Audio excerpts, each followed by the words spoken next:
Just relax.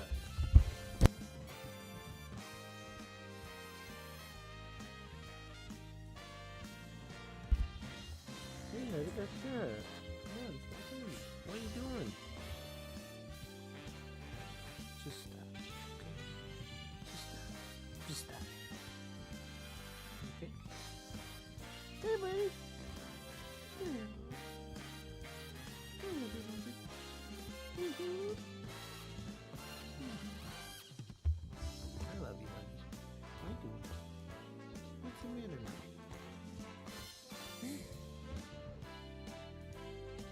What's the matter? What's your deal?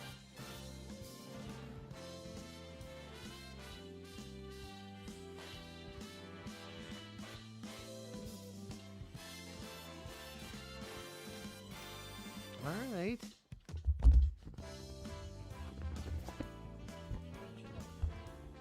All right, guys. What's up, Mr. J? What's up, Mr. J? How's it going, man?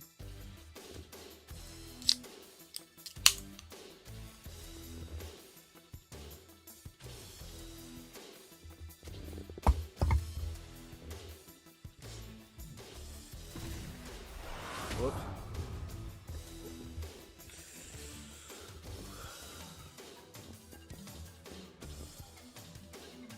What's up, Mr. J? How you doing, man? What's up, Joe? It was good, man.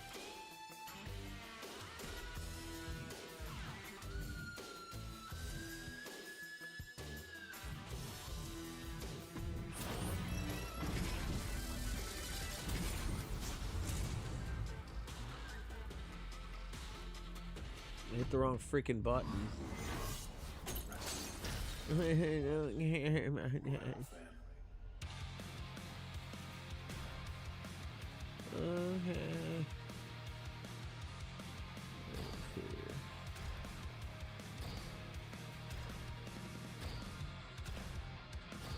Joe Peanut.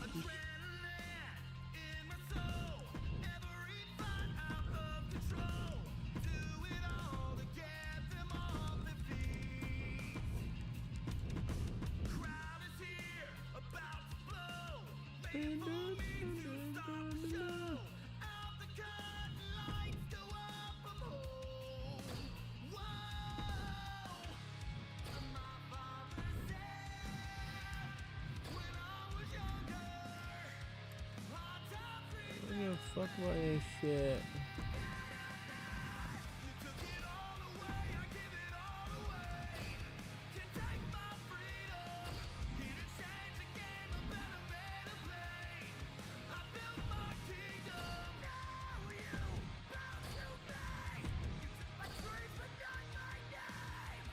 Holy crap, dude, what is all this shit? I just want to go to my Cutiverse.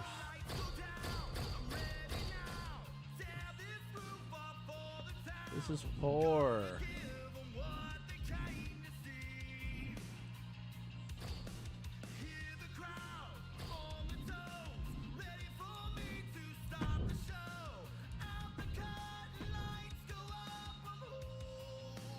Wow. I was watching your previous stream. I was dying laughing at the beginning when you were singing Hulk's theme song with your lyric. Then you need to go back and you need to go to the last stream and you need to go to the comment section and you need to look at the comment that I believe, hold on, was Xavier's. Yep, you need to go to Xavier's comment and you need to click on his timestamp. Shitting in the dick, gonna lick his wolf pack. Gurgle on his balls and his little nutsack. Gonna bang a dude cause I want him right now. Gonna lick that balls and gonna make him fucking brown. Licking them down, up and down. Licking on his nuts now, don't make a sound. Gonna yell, gonna scream, gonna lick his balls. Gonna suck his balls even all up in between. Gonna shit on dick cause I wolf pack. Motherfucker got a big nutsack.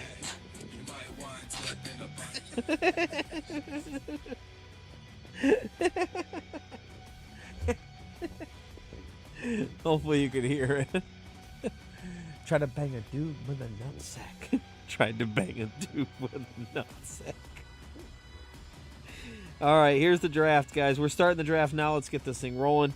So, Team Raw, or as Captain Algebra would say, Team Raw picked picked Stone Cold Steve Austin. Stone Cold Steve Austin is drafted number uno.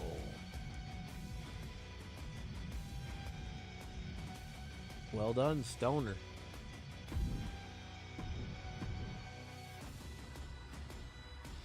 Team Nitro.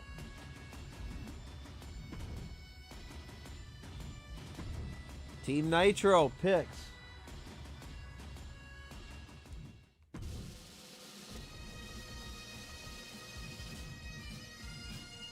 Hollywood Hogan.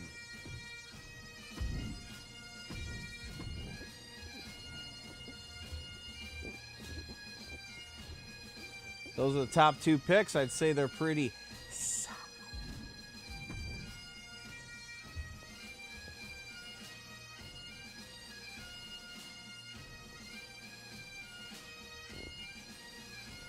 Round two picks.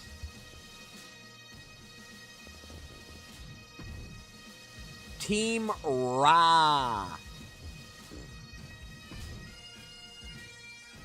selects The Undertaker, which we're using this one. Good picks so far, Team Raw.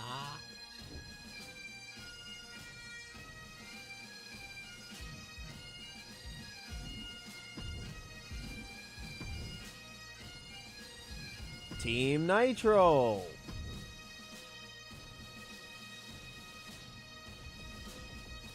For their second pick, selects Goldberg.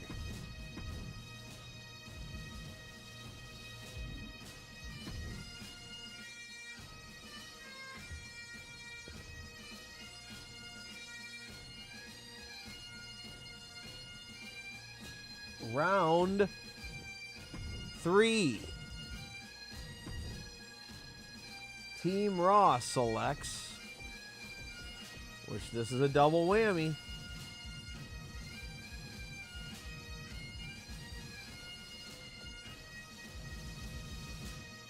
The Rock, which means they also get Mankind for the Rock and Sock connection.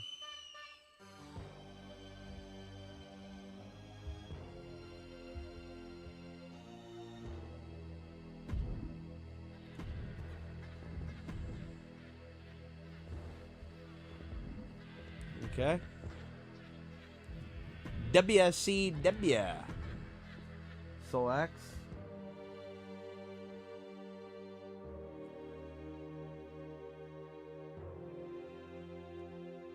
wow. Okay. Interesting pick. Muta. Interesting pick. It said it picked Muta because that fills the Sting vibe.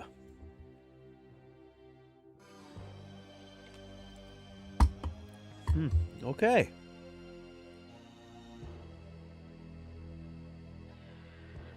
I have to fill it in.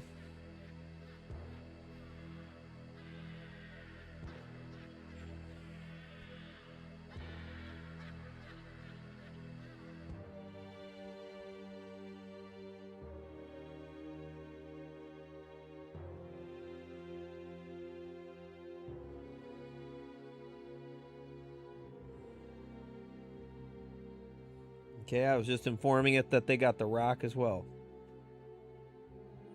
Okay. Okay. Yep. Round 4. Team Raw picks. It's a good one.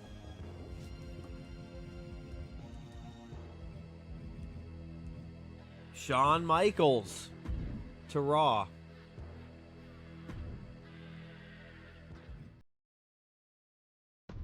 And we're not going to have Team DX right now. If we do have Team DX, I'm going to let Triple H actually be in singles because I feel bad that he wasn't in singles last year. For most of the year. Because Triple H could do really well. So can Shawn Michaels. They can be in the main matches, dude. Shawn Michaels was champ last year for a little bit. So I feel it's important to include him. All right, we got a team on WCW side. Big one.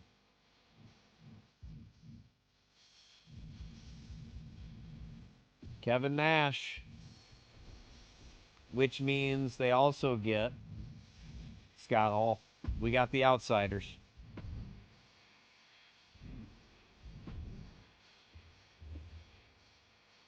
Hey, what's up, J-Chip? We're just doing the draft. So far, we're 5-5. Here's the draft so far, which ChatGPT tells me. Raw so far. Drafted Stone Cold first, then Taker, then The Rock and Mankind because they got them together because it's a team, and then Shawn Michaels. Nitro, Hollywood Hogan, Goldberg, Great Muta, and the Outsiders. This is shaping out to be great. Round 5. Team Raw. Team Raw selects Brock Lesnar.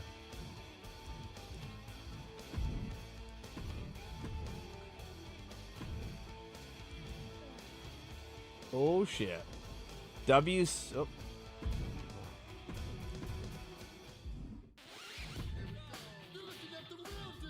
Team Nitro. Team WCW selects Ric Flair. Victory sweet. Smell your feet. Yeah. ChatGPT is way better than the actual draft on here.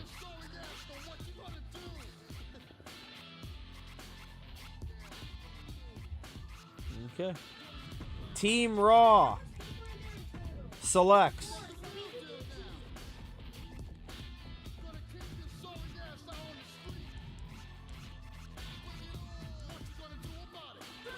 Kurt Angle.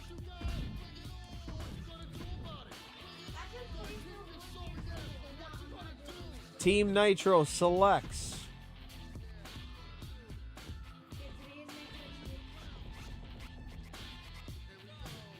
Macho Man Randy Savage. Gonna lick your sorry balls out on the street. NWO. I saw your previous stream, but I was out with the family. Nice, man.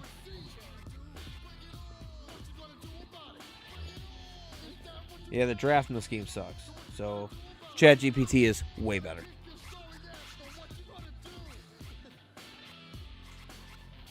Next. Oh, shit. Team Raw selects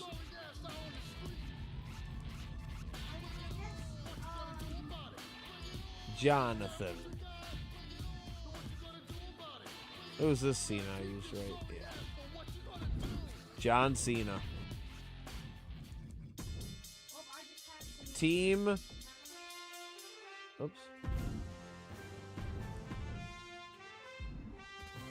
We have to. I accidentally tagged you. Team Nitro selects. We have to. Oh shit. Okay, we're going to edit if the team started. Okay, team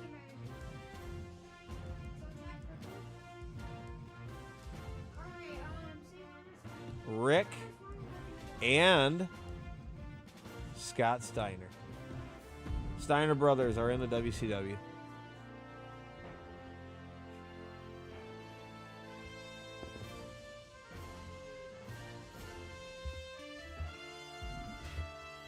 Team Raw. Ooh. So there's 2 that comes with this one too. Selects Bret the Hitman Hart, which means they also get Jim the Anvil. The Hart Foundation is with the WWF.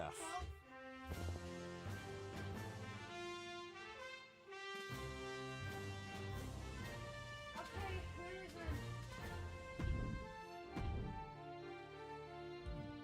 Wait, no. WCW selects Orange. DDP. Okay, let's just go.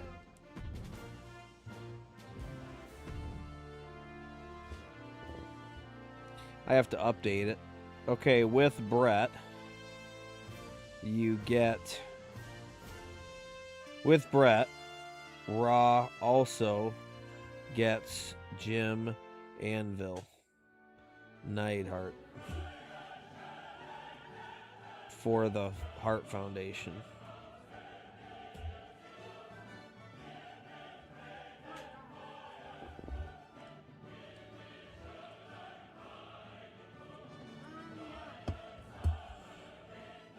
Okay, so it updated that. Ooh, we're starting to get interesting here. You got your cores. You guys already won. Yeah, no Goldberg versus Bret Hart. Yep, not going to have that. Unless we do things like trades, and we'll figure it out. Well, I think it's possible to do trades, but we'll see. We'll see. I'm going to ride with this for a while. Team Raw. And if you guys want to recap, at some point we will. Selects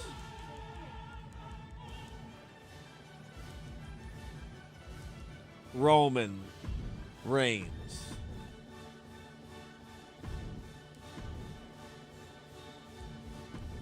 Nitro selects. This is an interesting one. Batista.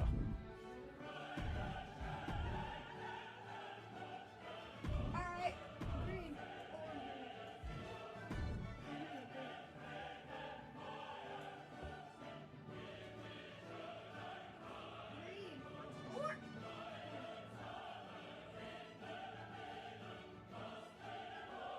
Okay, 1, 2. Yep.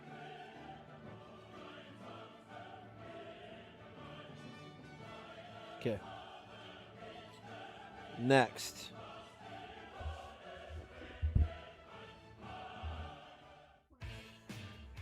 That's what the draft is, pretty much. Yeah. The game just did a piss poor job in doing the draft by itself. It did awful. It was bad, dude. Team Raw selects. This is a good pick. Rey Mysterio. Damn, Rey's an 81 right now. Eesh. Must have got hurt or something.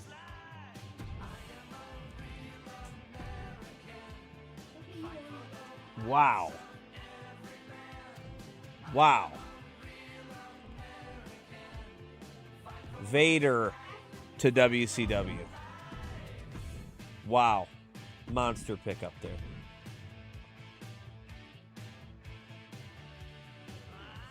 Damn.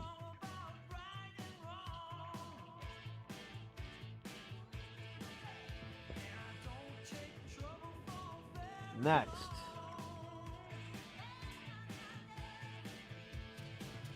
Now we're in the value before it's gone phase. We still got a lot of good stuff. Next, Team Raw selects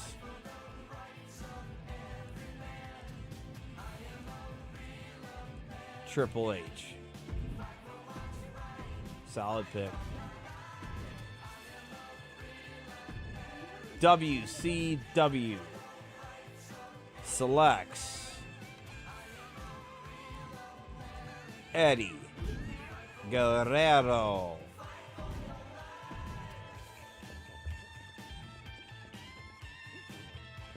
Where you guys think Kane's gonna go, man? Where's Kane gonna go?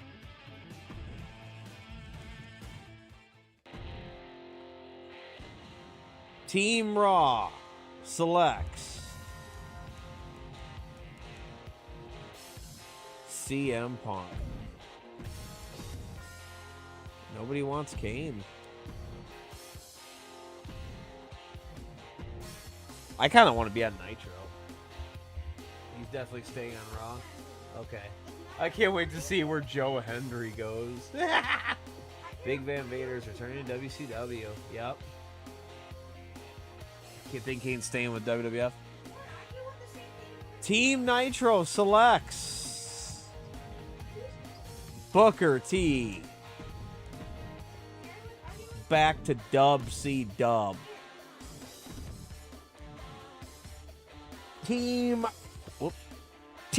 Raw. Team Raw selects.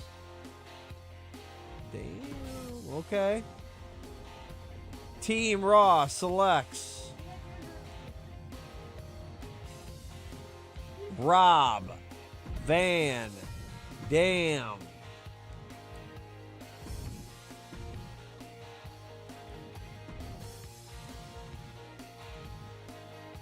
WCW collects Lex Luger.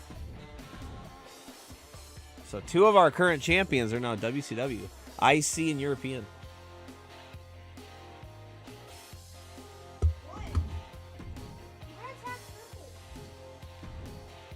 What round are we in? All right, round 14.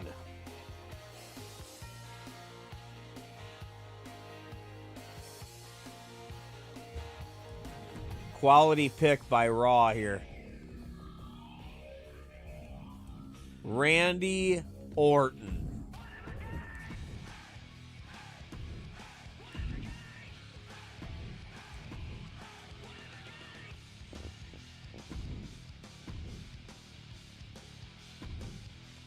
Team Nitro. WCW. Ooh. Got my boy.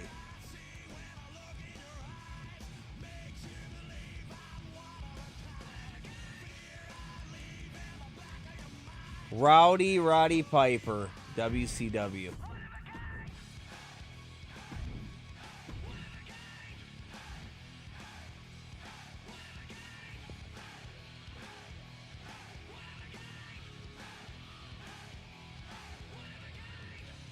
Wow.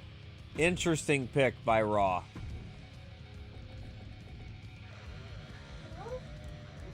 Gunther.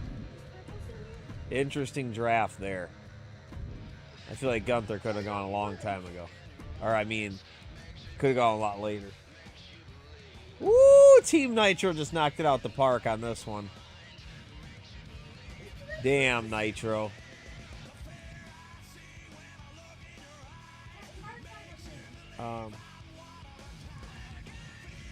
Bubba Ray and Devon Dudley. Dudley boys are going to WCW. Yeah, I gotta be battling the outsiders.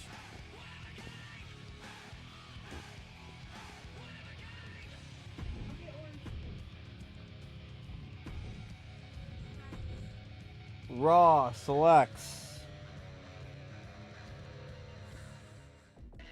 Next pick for Raw. Kane. Kane is back on Raw.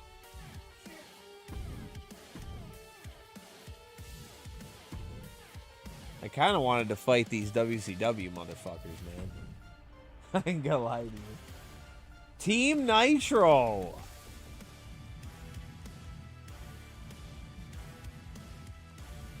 Dusty Rhodes.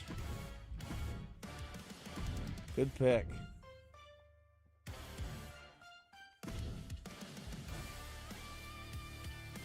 Man.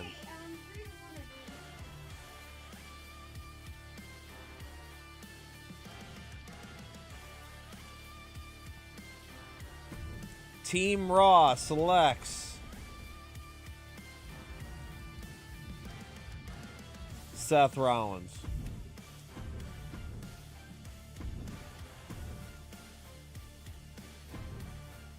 Team Nitro. Wow. Okay. Umaga. Keep in mind, nobody's got Warrior yet. Interesting. All right. Still a lot of good talent out there, man. Wow. Okay. Oh, I got you guys just want to be able to go to Team Raw selects AJ Styles.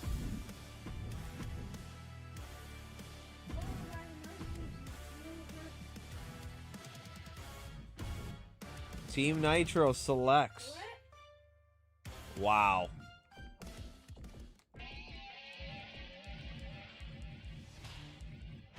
Okay, yeah, sir. Farouk and Bradshaw.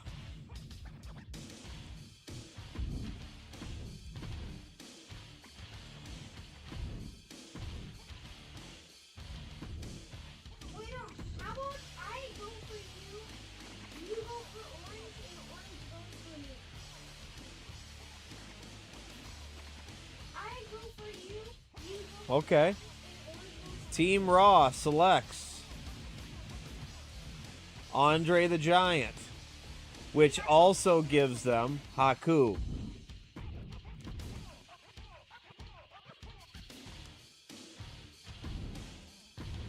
Okay, Team Nitro selects. Interesting. The Fiend. The Fiend is going to Nitro.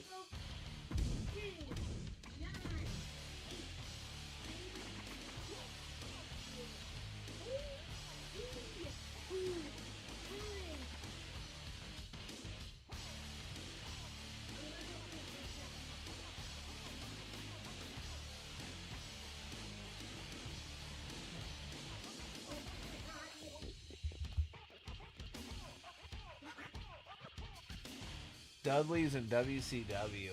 Yeah. Hogan was taken #1 by WCW. We're using Hollywood Hogan. I want to hang out in Nitro showers. Yeah, they are, J-Chip. I was thinking the same thing.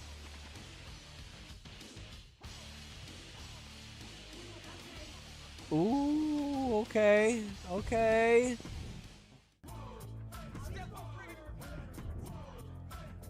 Team Raw selects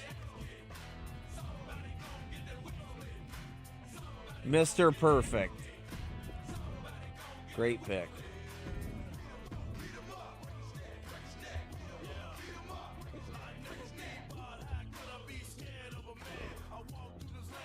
Intermission.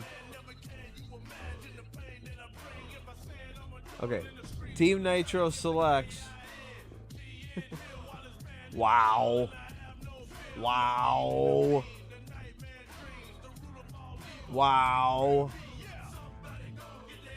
A little jealous here. Sid Justice. Psycho Sid's back in WCW. Spooky Sid. I ain't gonna lie, Nitro is gonna be fun to watch.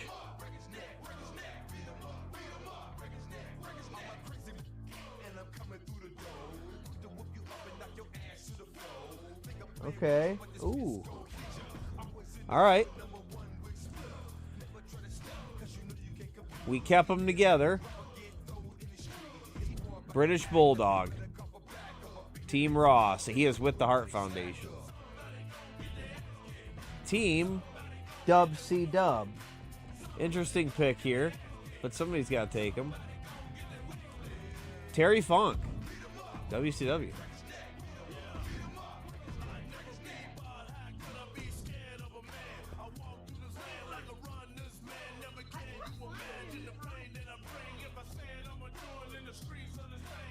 Okay. Team Raw with another good pick.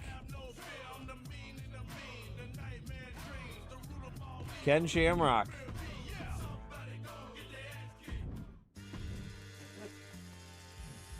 Team Nitro. Abyss. Nice little pickup there. Little chill round right there.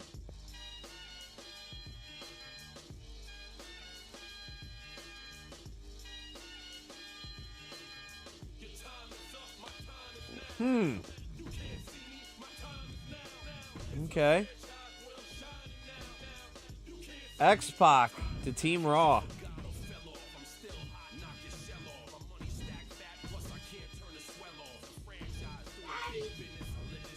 Team Nitro selects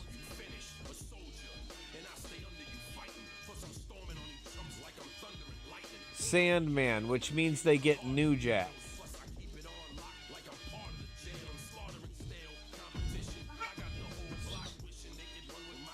Good tag team.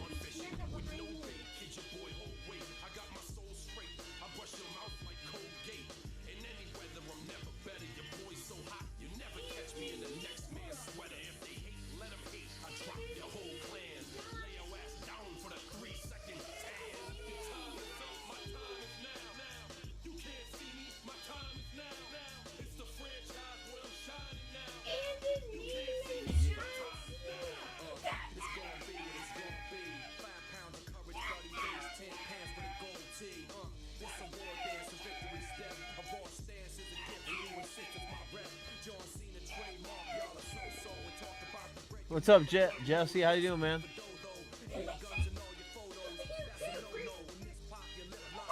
Yeah, for sure, Xavier. Champion, Night of Champions. To Spirit. Sex pot. Team Raw selects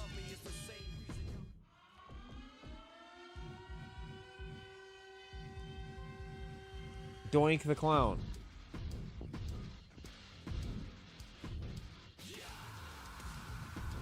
Nitro selects. Interesting here. Great Khali. WCW.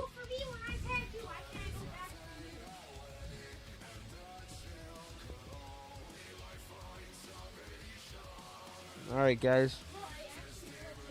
This is round 26. All right. Team Raw selects LA Knight.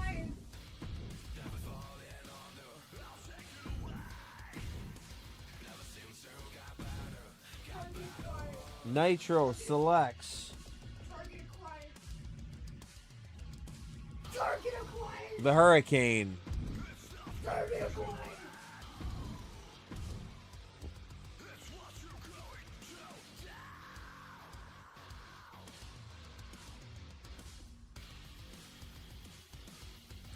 Team Raw selects You'll never find me. I'm up in stumps. Junkyard Dog.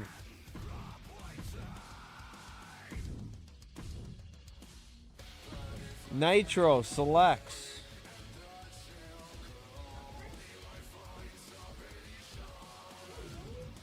the Iron Sheik.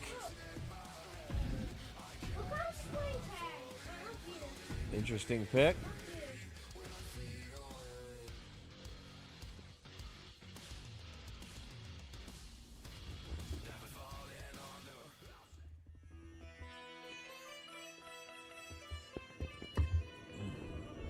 Yeah, I was doing like a little naked Easter egg hunt.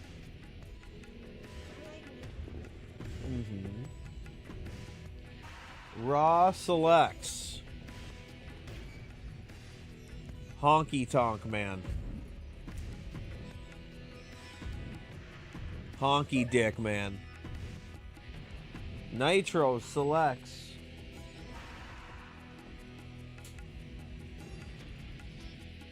Jesse the Body Ventura.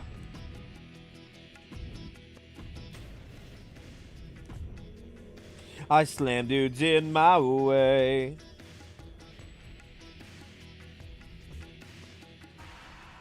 It said everybody's officially drafted.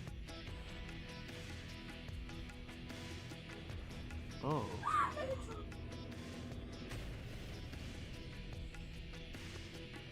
Here we go. Yeah, you missed them. Okay. All right. Team Raw selects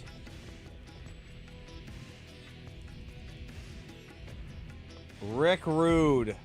Goes to Raw. Nitro selects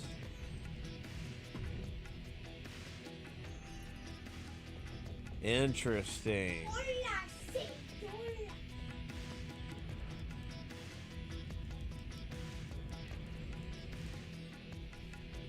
Superstar Billy Porn.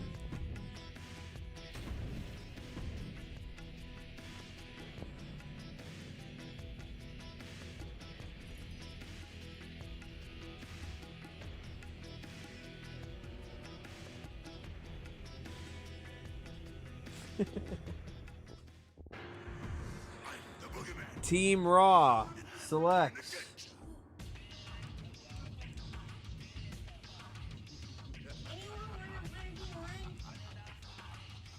Braun Breaker.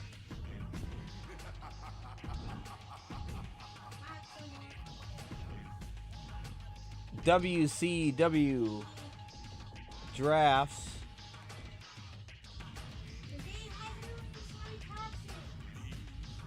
Joe Hendry. Joe Hendry.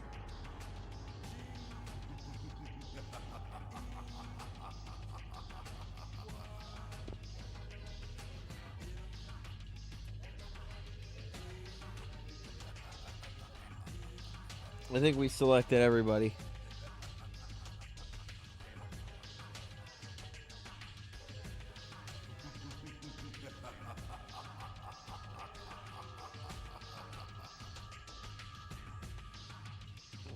Yep, that's everybody.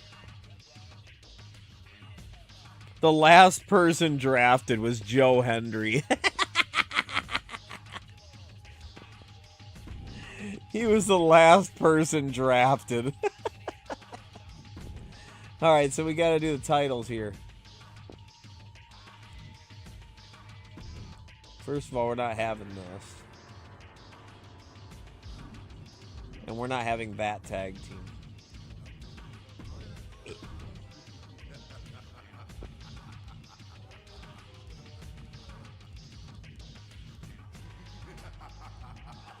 I am the Horny Man. Heart Foundation.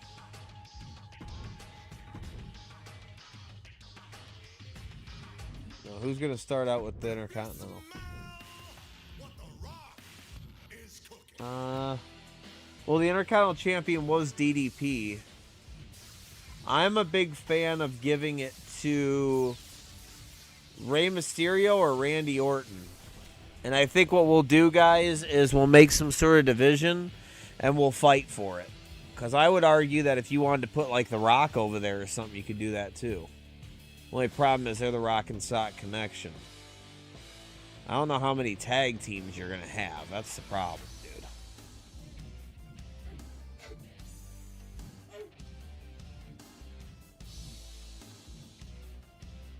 Because, again, like I told you guys, now you're down to like 40 people a roster. You know what I mean? The Wolf Sack.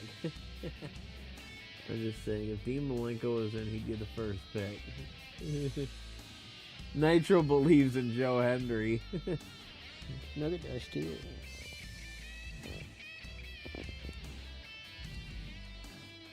I'm going to see where it puts him. Let's have a vacant slot, man.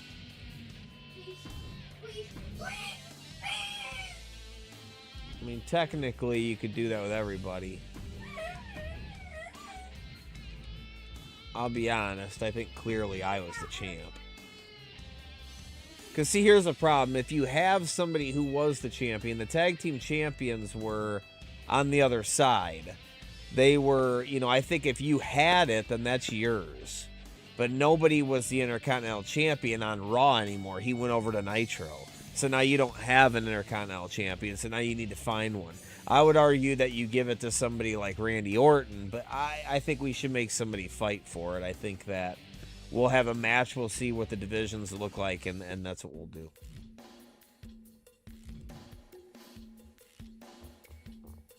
I'm afraid we're not going to have enough tag teams. That's the only thing I'm worried about big time.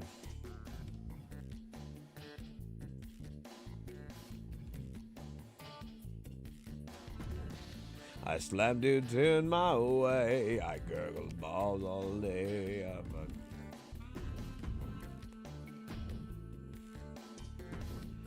Nitro. I'm going to say we don't have a world champion. We can make the U.S. champion DDP because he had the Intercontinental. So I think that's valid. Tag team wise, they have the Nation of Domination, so they get it. Which, why is it not making that possible?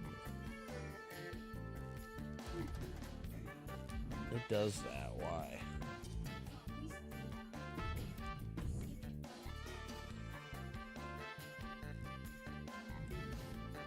Okay, it's not letting me, so I might have to let them fight for it, but they get the title shot. 100%. Yeah, they get the title shot, though.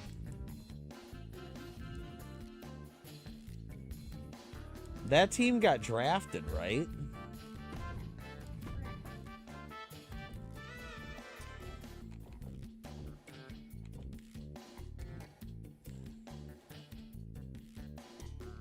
No. They're not even here. So you don't have Mark Henry or anything. It didn't go over it.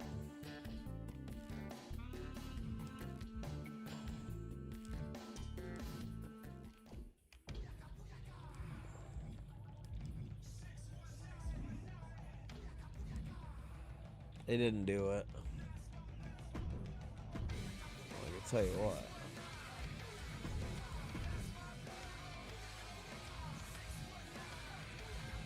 So 1, 2, 3.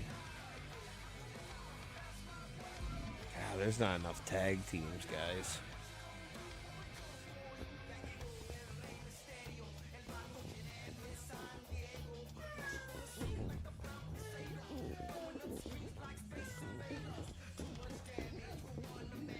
I'm licking on his balls while I'm speaking Spanish. I just hope we're not missing anybody.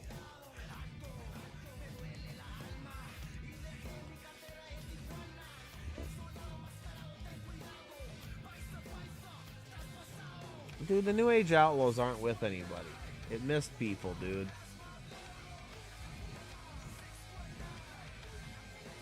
Good Lord. Boogeyman's not even with anybody, man.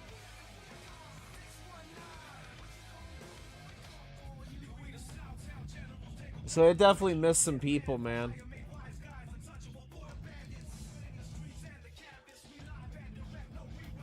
That's okay. So let's see here.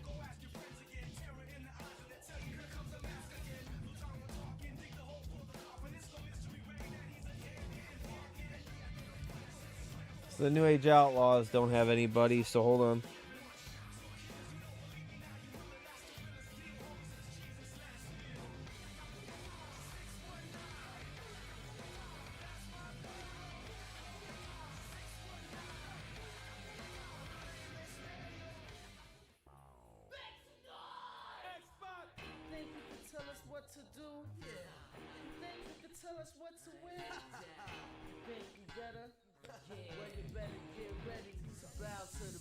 Hold on, guys. I have to help it a little bit here. I'm going to put a list of all the people it missed. I'm begging dudes on the spot. We might have to put them where it makes sense, though. Bro, Cody Rhodes isn't on a team.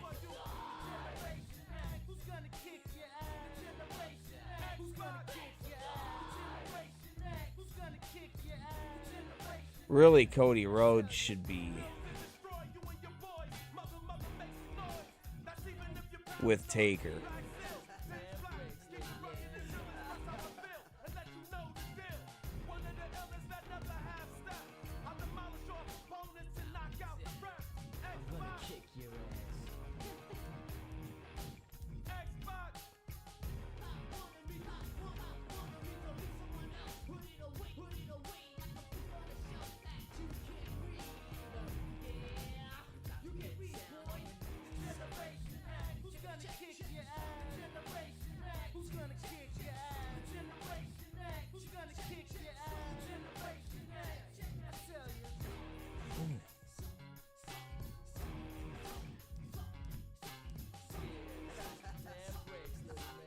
Jamal!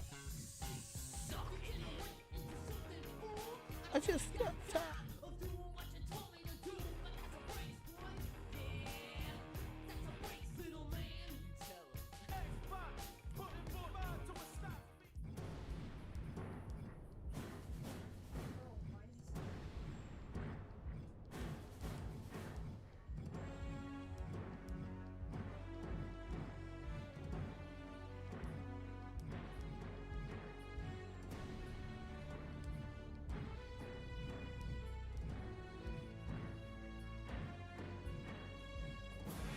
Yeah, Mark Henry's not with anybody either.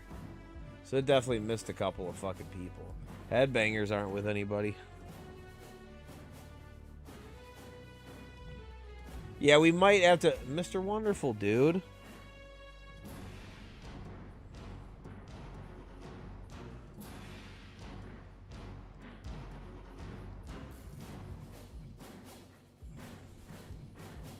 You know what, though? It still did better than the fucking draft that's on here. That's for sure.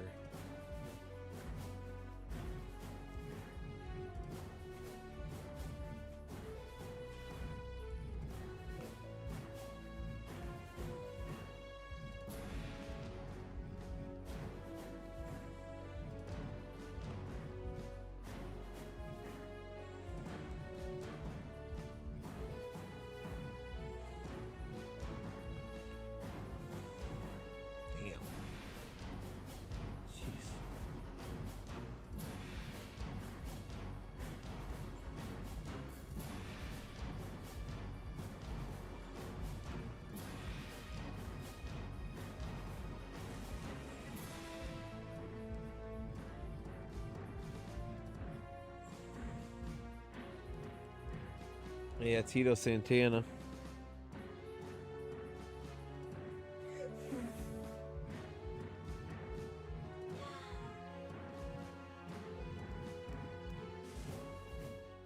Dude, nobody took Ultimate Warrior?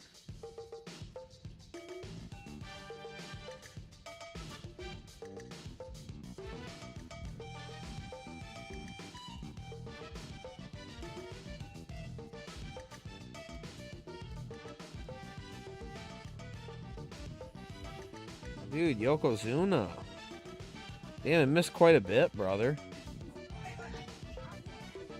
Alright.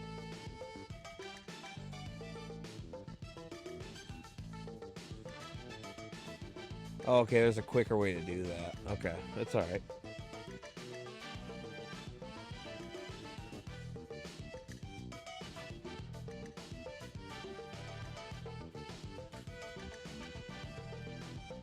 Okay, I said, could you continue to draft using these up?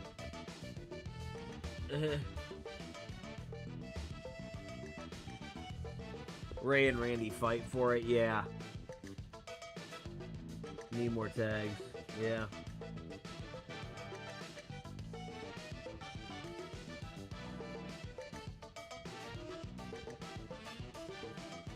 It's true.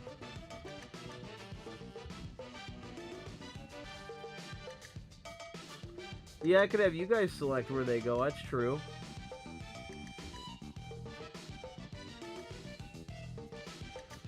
Well, it just made a couple of picks here that don't affect anything bad. So, Team Raw selected Cody Rhodes. If we have to change tag teams, we'll do that on our own. Like if we don't have enough on a show. And then Nitro selected Ultimate Warrior.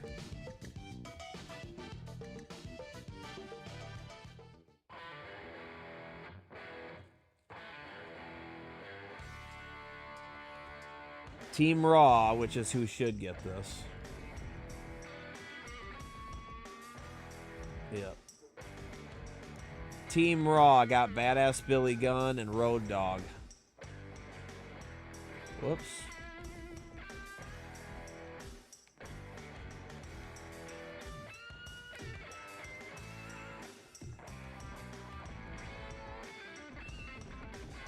New Age Outlaws. They needed desperately more tag teams. To be honest, they need the Nation Domination too. Nitro selects Yokozuna.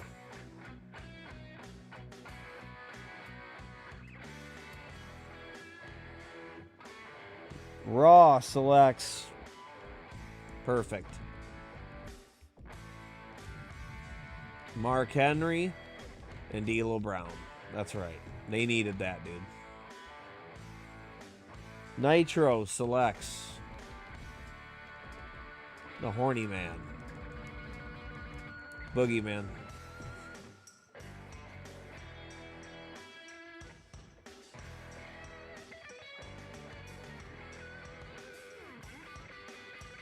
Team Raw selects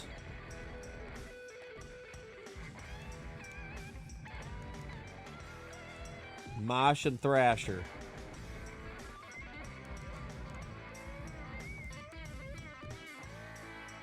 Nitro selects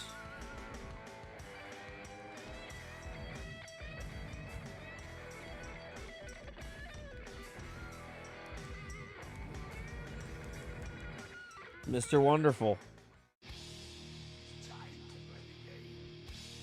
And that leaves last, but certainly not least,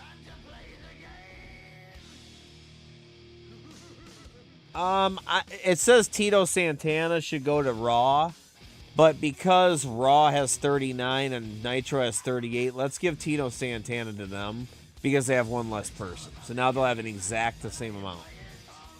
Now we have the exact same amount, 39-39.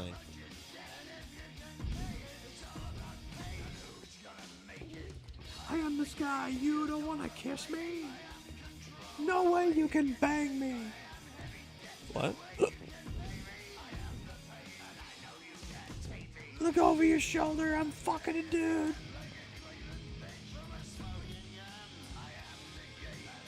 Okay, yeah. Sorry, Heart Foundation. You are not the champions.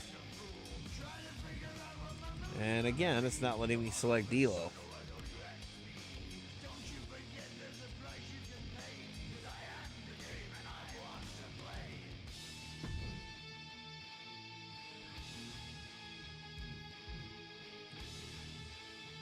Why?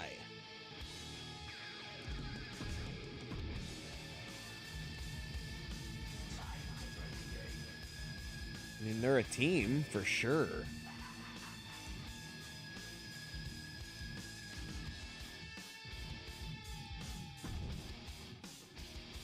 It's not letting me.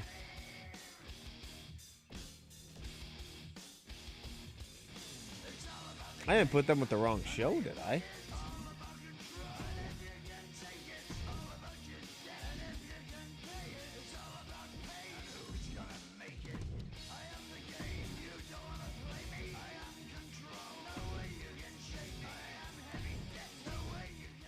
Are you ready? It's just not letting me select them. Why? You think you can tell us what to wear? You think that you're better? Well, you better get ready. Bow to Man, it made Cody Rhodes and Undertaker an actual tag team now. Wow. Like, I didn't even do that, guys. Isn't that crazy? I need to change it to the correct Undertaker. Isn't that fucking crazy? It really wants them to be a tag team. Holy shit.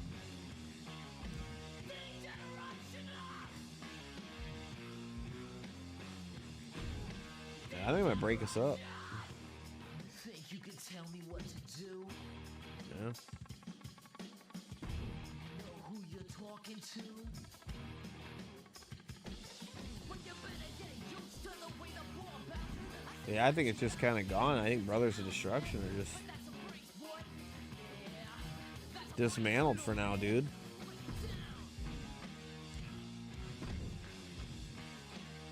Here, just do this. I think we're kind of just done. Unfortunately. Think you're a big man? We were, but Treat you like you're a little man. yeah. I guess we gotta disband them, dude.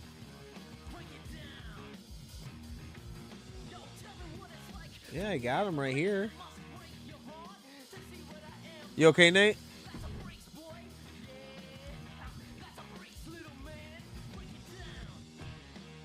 Is it because of that? I have my singles.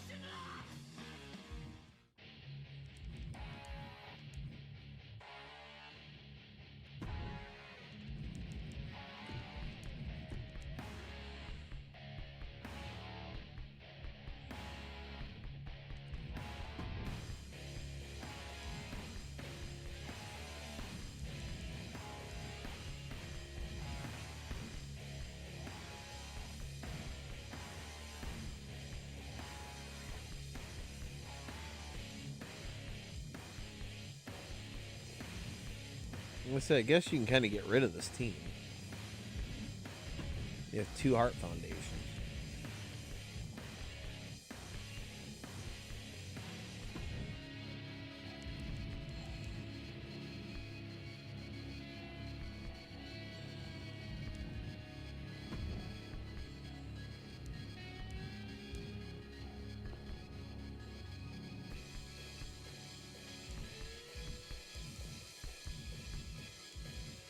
Okay, maybe now that I did that, though, it'll let me.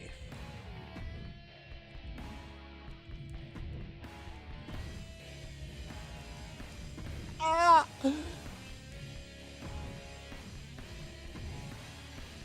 Yep. There it goes.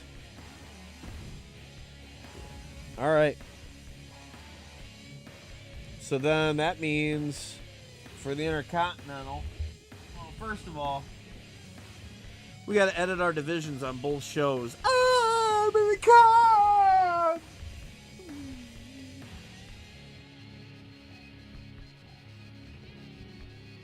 Hey, bloody. Yeah, we could make new tag teams as well.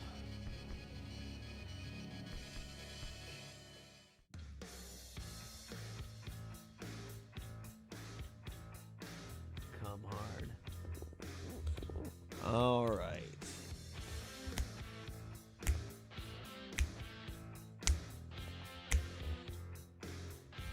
All right, guys, let's edit divisions here.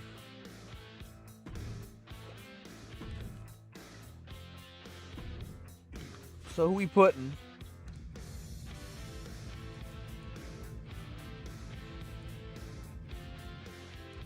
Got a lot of people to choose from. Stone Cold for sure. You don't have to do Rock and Sock now. You could have Rock there. Why don't we put The Rock and Triple H and everybody? Let's see where we're at with tag teams. Because we do have them. We don't need to put them in. John Cena. British Bulldog, I think, can go there, dude. Brock Lesnar for sure. Maybe try to keep Kurt out. Rey Mysterio's really earned his spot. But he did kind of fall. Maybe we'll make him earn his way back up. I'm going to put Cody Rhodes and Taker as a tag team, actually. So, I'm not going to jump right into them there. CM Punk did cash in the Money in the Bank. If you guys missed the finale of the last season, I was doing the ultimate Iron Man match that I had created, which was a 30-minute Iron Man match with Kane and Drew McIntyre, who won the Royal Rumble. And it was a falls count anywhere, no disqualification. So I was up, I think, 2-0 on Drew. And I went outside the ring, and all of a sudden, CM Punk runs out, and he cashes in his fucking Money in the Bank, and it turns into a triple threat match. And I think it was a no DQ triple threat match, dude. But the Iron Man stipulations went away. And I ended up winning that. I pinned Drew McIntyre again. But, I mean, I had to be kind of cheap about it. I was, like, a little annoyed for sure. Because I was like, damn it, dude. I kind of didn't want to do that. You know? I was like, what the fuck? I was, like, trying to have a legitimate match. But it is what it is. So we got how many people? 8 people going for the world right now. And I say, let's set our tag teams. Let's go ahead and set this.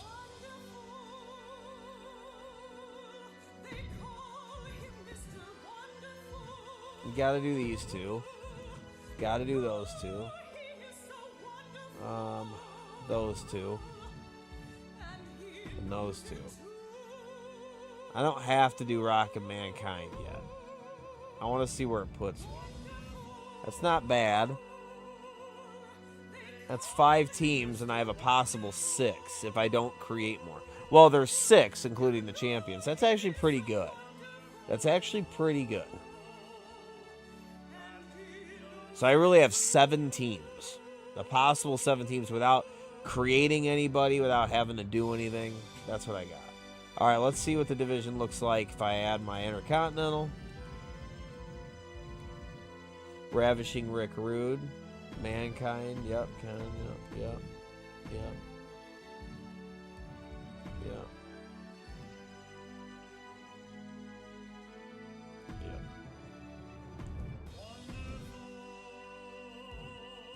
Honestly, I think I'm already over.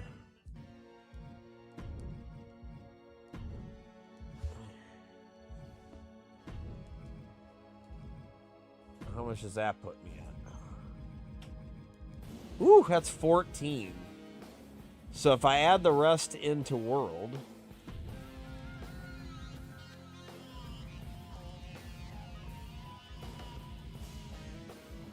Seth Rollins, Randy Orton, Roman Reigns, Rob Van Dam, that gives me 12. 12, and then what'd they have over here? 12 and 14, that's not bad.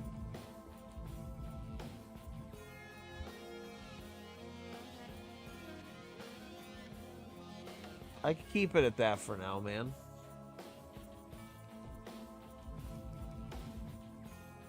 Unless you guys think, do you think anybody should be traded over? What do you think? Is there anybody that should be in the world that you'd like to see but compete over an Intercontinental? Is there any, like, switches you can make? Rey Mysterio was in heavyweight at the end of last season, but to be honest, he didn't make his way up. He was kind of stuck in the 6th and 7th spot where he kind of plateaued. He wasn't really making it into that top 5. I never did end up facing him, so he didn't quite make it in time. I wonder if heavyweight top 5 or 6 was kind of too much for him, where he started to lose. You know, when he had to face, like, Hogan a lot of times, and he had to face Stone Cold and all those guys. I wonder if he kind of, like, plateaued, you know? I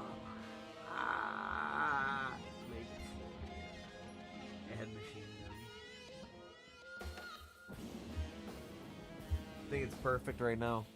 I'd say so. All right, let's go check out WCW. Okay. And for people that don't have champions, so there's no world champion or tag team, or what we're going to do is we're going to have a vacate.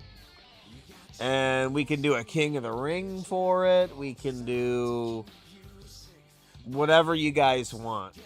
Or we can just let it pan out, and whoever it puts in number 1 contender and stuff, that's the 2 that'll fight for it, man. Or we can pick. who we think should. Based on last season, we can have a debate on who we think we should go in that spot. Okay, so let's do world here.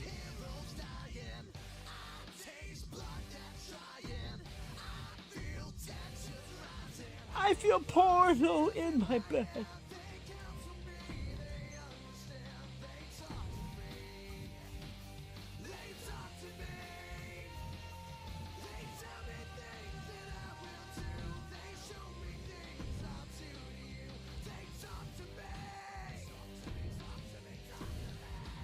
So let's do tag team.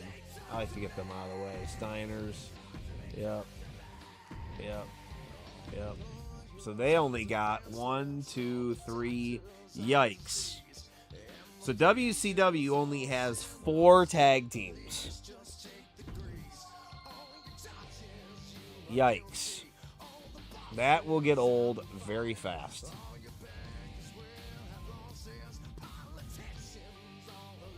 So we either make some tag teams or we trade people. I mean, realistically, you could do some crazy shit like the Mega Powers, but NWO, Randy Savage and Hogan. Do you smell what the Rock is cooking? You could also do some shit like Luger. Like Luger and Ric Flair. You could also do that. Let's try to set this first. Let's now go with this division. Let's go to the Intercontinental. The United States.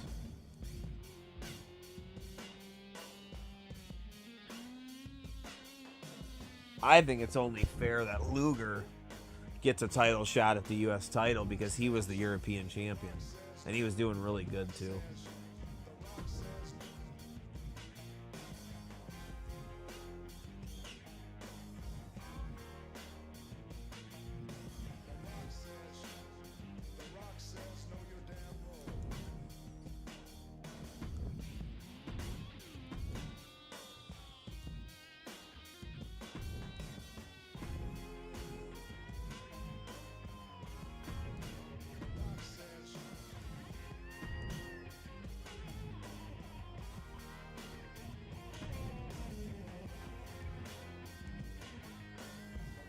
Oh, you got Farouk and Bradshaw. I didn't make them a tag team.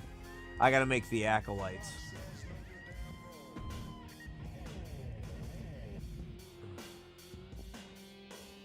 So yeah, we won't touch them, but I do have another tag team. So that'll be 1, 2, 3, 4, 5 tag teams now.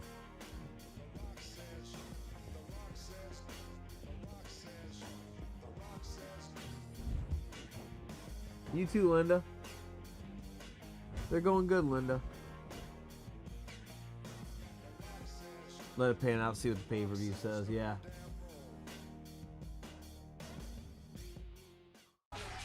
I use 2019 shirt, yeah.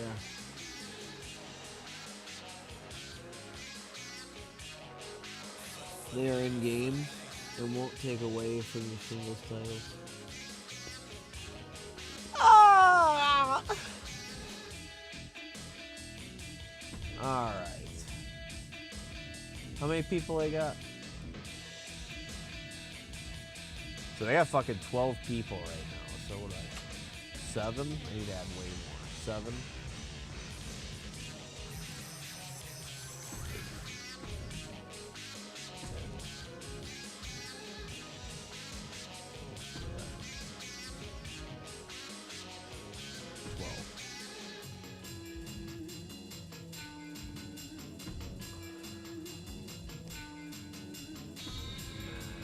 Two more here.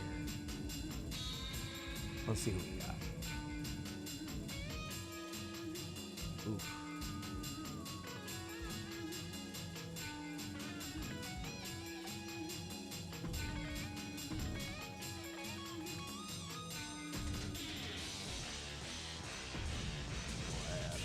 Good stuff.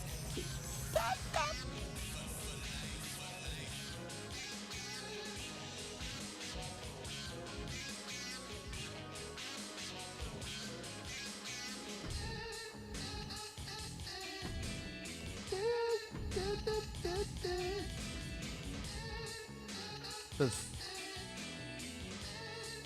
14.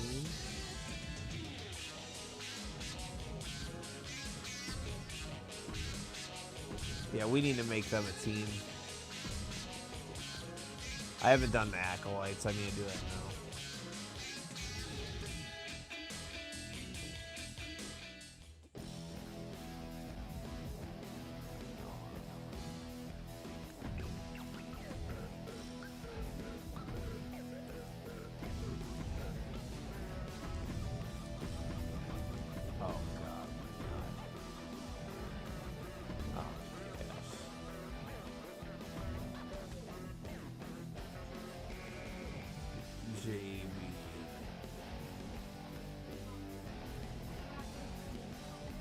Jabber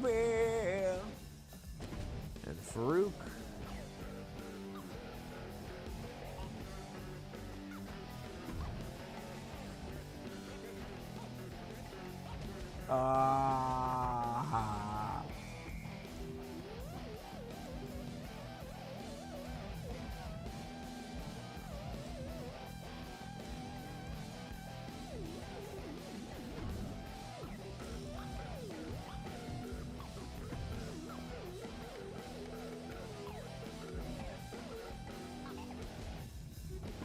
Yeah.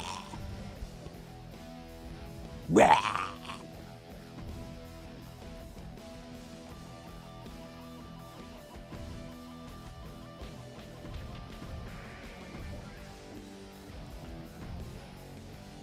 Okay, looking at those divisions real quick, guys. What do you think about that? Here's your top 10 heavyweight. Top. Ooh, Hollywood Hogan's down in 13? The fuck? Why?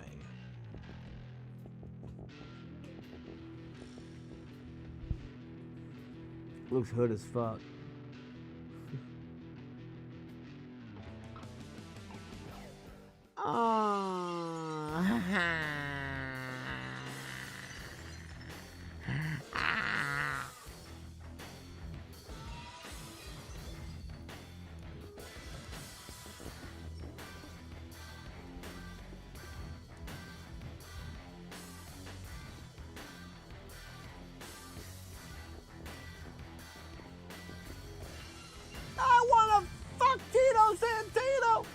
I think I'm going to fuck with these rankings a little bit because I think Ric Flair and Hogan being this low is kind of ridiculous. I mean, yeah, there's some good people up here, but like, come on.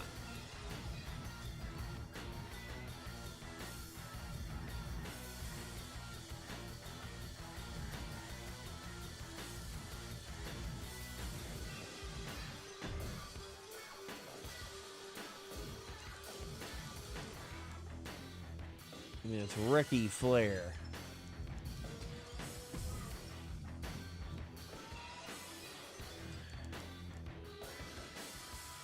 Ric Flair's got to have some favor here. There we go. Well, something like that. Yeah. Yeah. Jeez.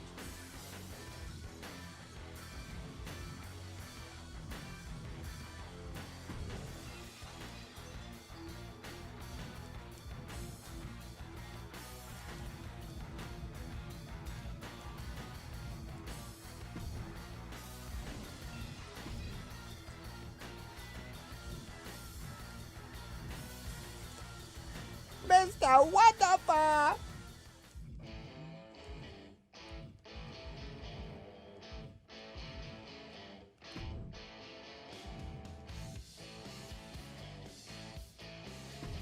Okay. I could add Sting. If you guys really want me to, I can go download that Sting.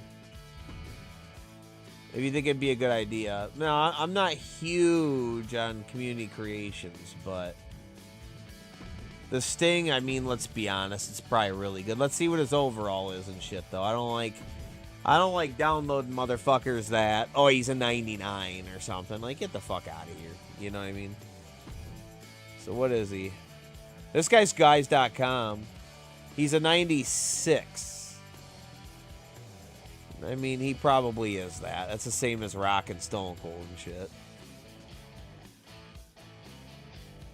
We'll download his little hairy ass. Dude, stop. Dude. Yeah! Jeez. Get Christian. You fucking horny ass. There's an Edge. That is a really good Edge. Do you guys want me to get Edge and Christian? I wouldn't mind them being a tag team, to be honest. I mean, I wouldn't hate on that. They were a cool tag team.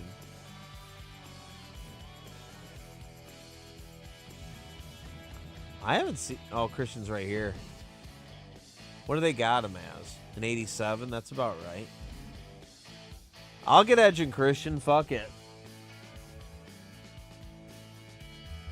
Add him later? Well, the Hardys are going to come out on DLC, so I don't want to download them. They're going to actually come out. Ooh, they got him as an 85. Oof. Yeah, the Hardys are coming out on a DLC. That's the only reason I don't want to fuck with them.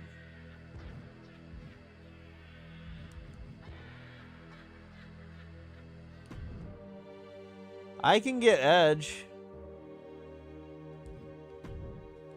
and Christian. I know, High Fan's really asking for him. Yeah, the Hardys are coming to DLC. It's the only reason I'm not doing it. I do like Chris Jericho, too. It's a really good one, but I don't like how it's like old man Chris Jericho. I hate that. If they had Y2J and it was a good one, I would do it. But it's like old man Chris Jericho. He looks like a fucking idiot. It's like, bro, make the good one.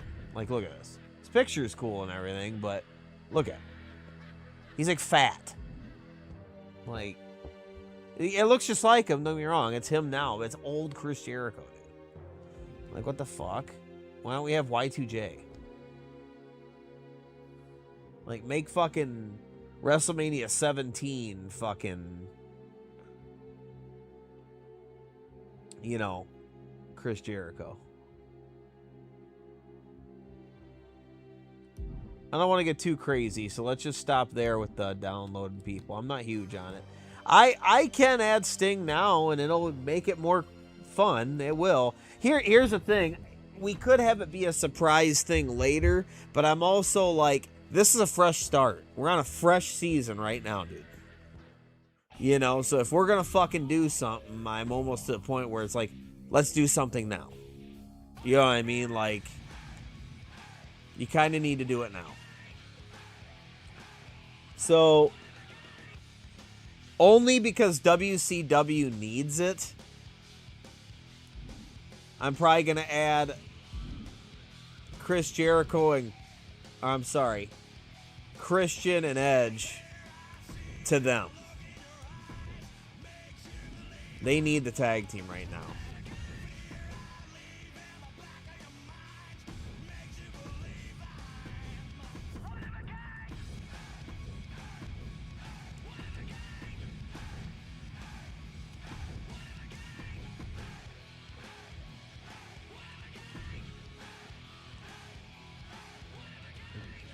They don't say it, right? Yeah, they won't have it. Do they have something about flash photography?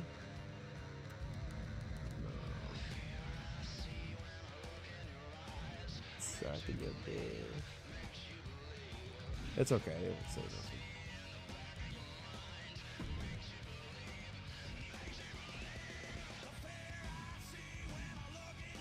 It's crazy they can get their actual pictures and shit. That's fucking nuts.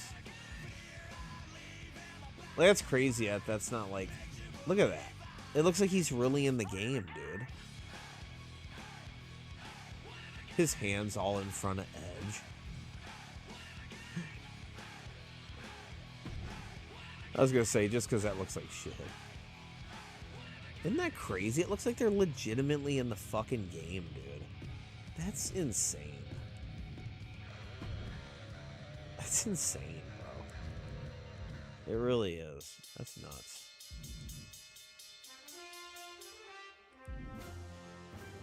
Okay. Alright, let's go to participants. So who'd we get? We got Edge and Christian and Sting. I think we should add them all to Nitro.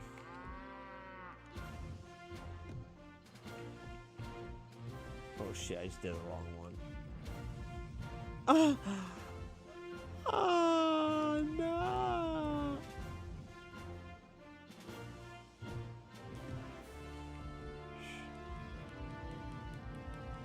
Just because I feel like we have to.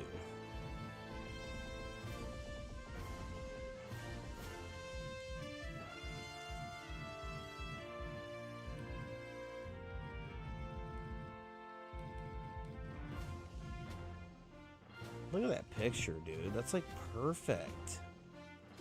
That's crazy. It just blows my mind they can do that. Like, you don't get in any kind of trouble for just like putting them in the fucking game. I mean, it's pretty much, you like put them in the game. You did, you know?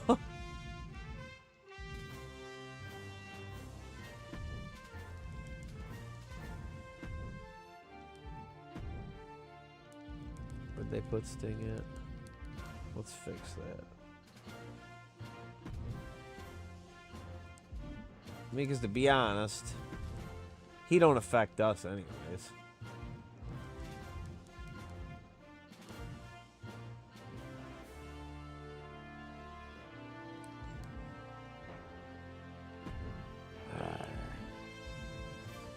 Fucking buttons.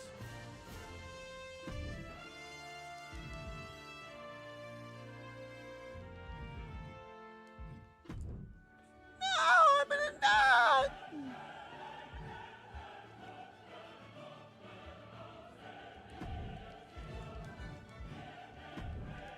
Edge and Christian. So now they have 1, 2, 3, 4, 5, 6 teams. That's a lot more doable. 6 teams.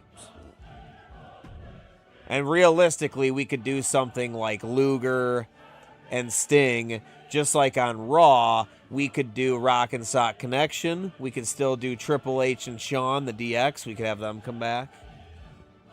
So we have room to do things right now. Benoit, yeah. Oh my god. Ooh, Owen Hart. You're right. Owen Hart would be cool, dude.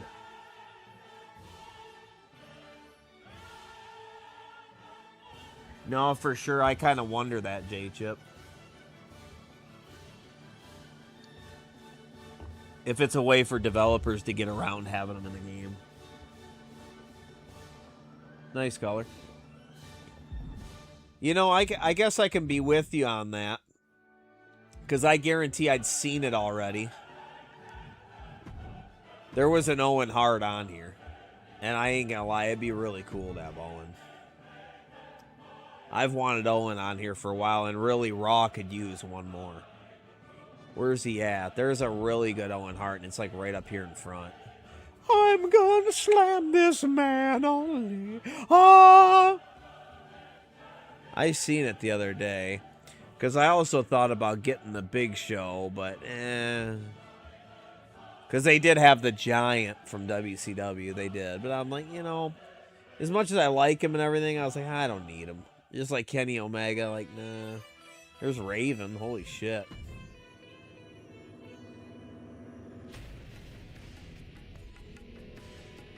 Pretty sweet. I don't need Raven though. That's pretty fucking good, man. And he's an 85. That's probably about right. What gold does. There's a Chris Jericho.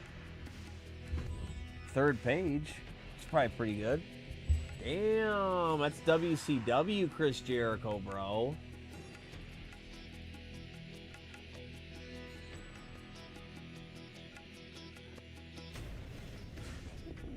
That's honestly, like, low-key pretty fucking good, man. Wow. Wow. That's actually really good, dude. Wow. That's really good. I, like, have to get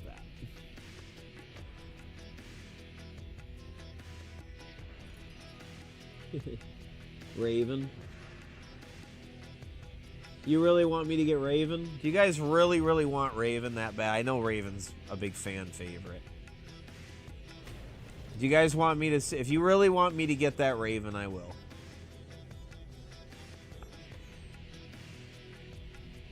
Yeah, but that Chris Jericho is, like, unbelievable. And it's ranked good, too. I mean,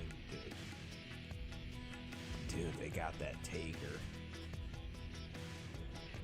They got this Taker that was in the game last year. I don't need him, though. I'm just saying it's really cool. What's up, buddy? Are you okay?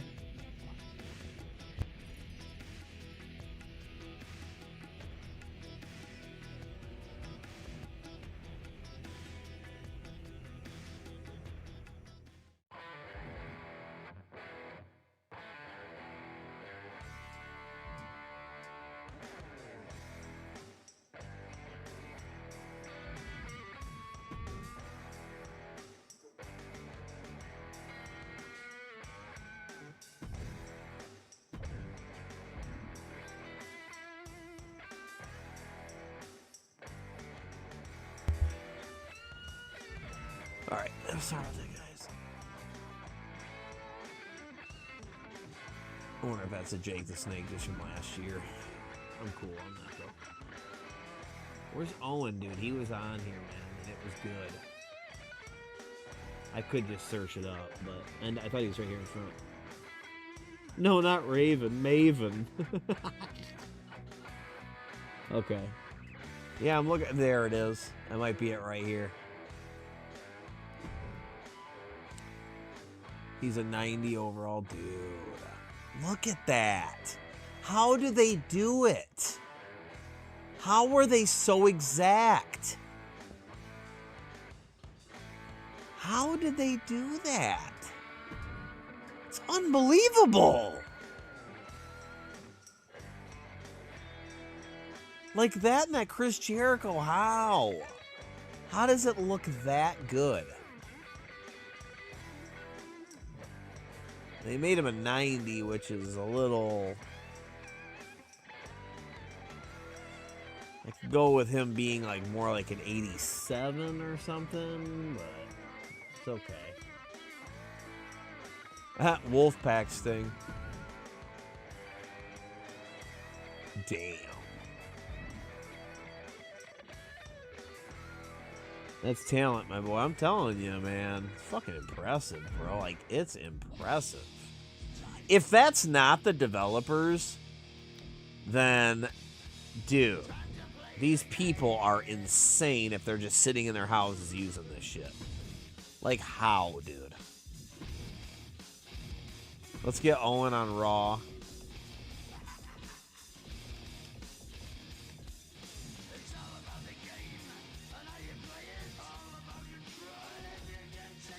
Like, look at that.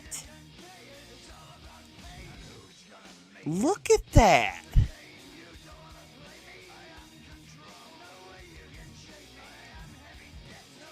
Like, how did you do that good?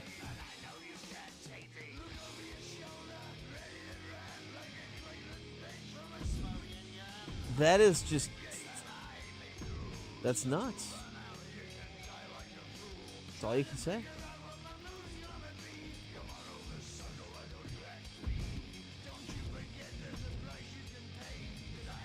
How do they do it? I don't get it.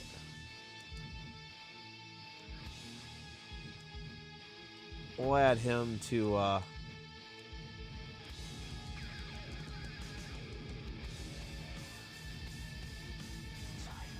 Oh, you probably have to go into this thing.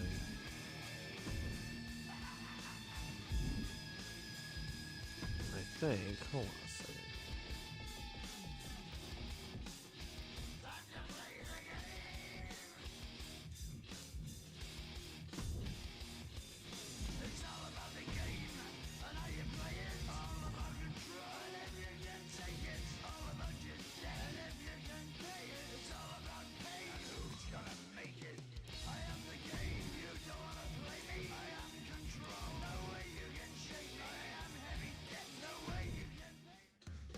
Oh, did I put him on Nitro accidentally? Whoops. That's why I couldn't find him. I was like, what the fuck?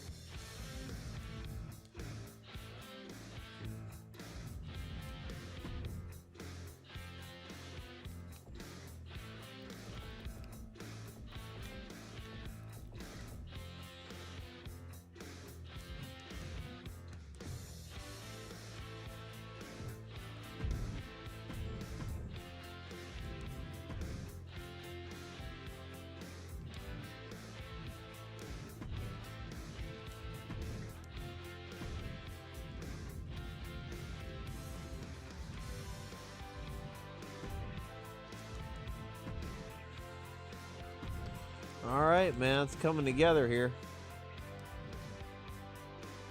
Who we got in here? Sure, this. Okay, now last but not least, guys, is it a big deal? I see that Colors really doesn't want. I mean, how many people like that title right there for the World Heavyweight title in for WCW's World Heavyweight title? Basically, we're choosing between that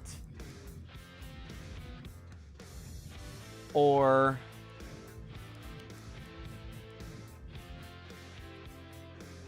this. Right? Which one you guys want?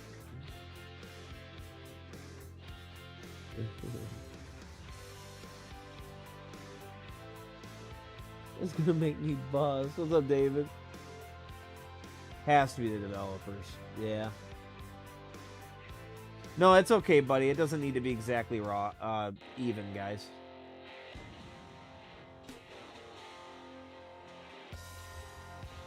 Okay.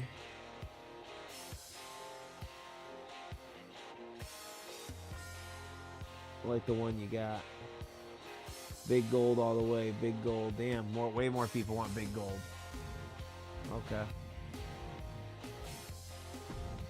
All right. We're staying with this just because we'll do half and half.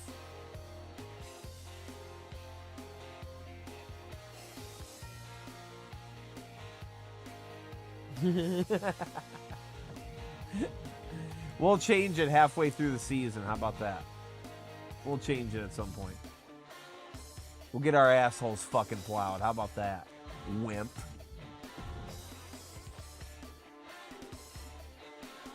Pull it. My thing is people are cheap. They can like sign another name and be stupid about it. You know what I mean? But you're correct. I haven't done that in a really fucking long time.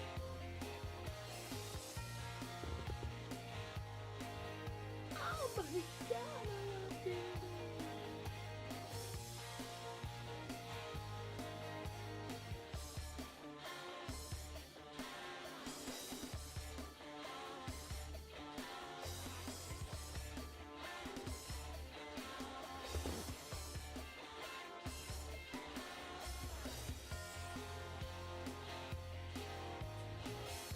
Oh god.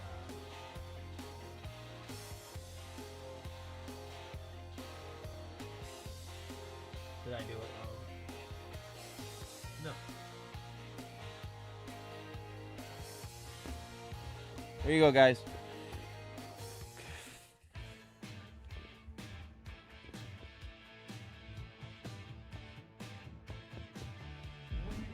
Obviously, the big gold is the one I currently have.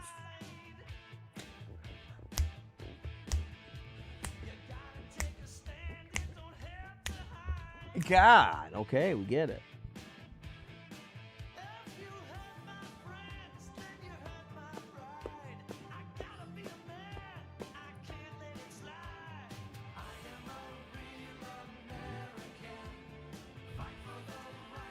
Well, here's your chance to side with him as you vote. Voting's just the fairest way to do it. That's how we got to do it. We can always change things, though, guys. Colors was asking, though, for a while, so I want to make sure I at least recognize it, and I don't really give a fuck what we use, so.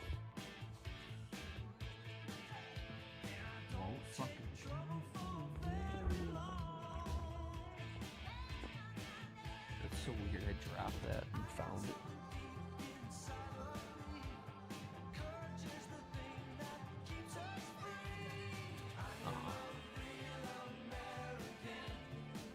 That was cool how you did that. Yeah, the pull.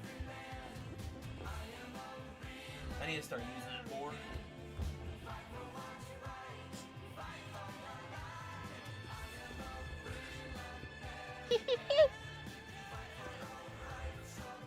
Okay, we got 70-30 right now. Saying to use big gold. So we're good.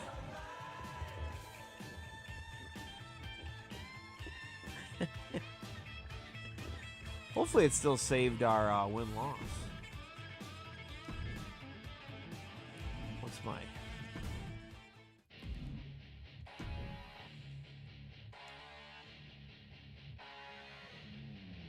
First WCW Nitro.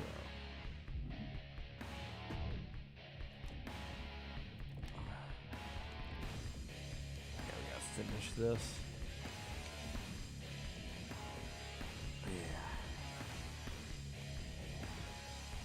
This was created, I think, before we changed our stuff. Oh, we already did it. Oh, okay, let's do next show. All right.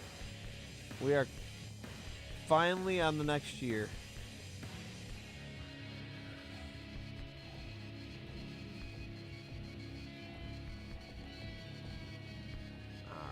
So I got to make sure that Nitro is following suit with how I do my matches. So every main event should be a title on the line.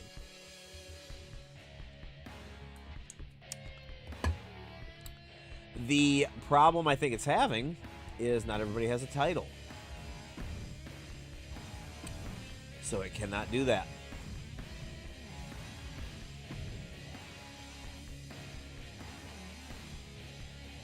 Ooh. So this is not normal. Alright, so we need to match this. It's custom. Okay, I really like this, so I'm going to take a picture of it and set it.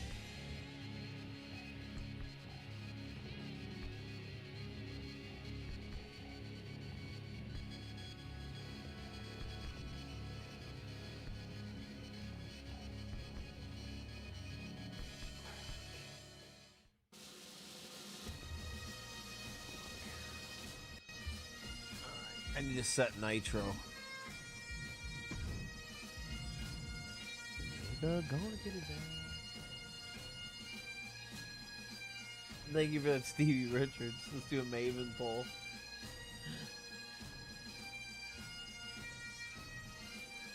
I have something deep inside me. What's up, Paulie? Yeah.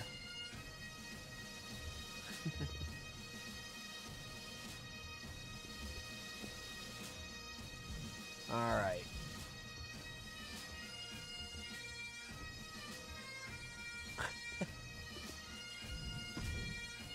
Can it just go to the same one I did? No. All right, guys, hold on. I gotta set this. I'm gonna bang a man, licking on the grass. You horny ass.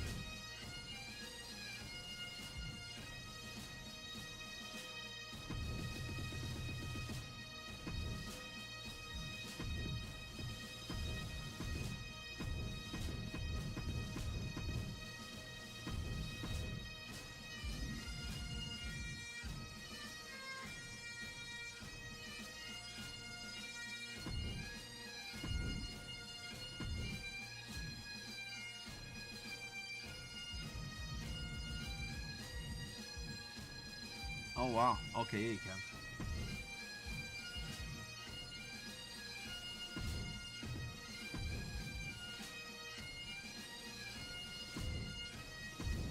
I know, dude. You don't need to tell me every time.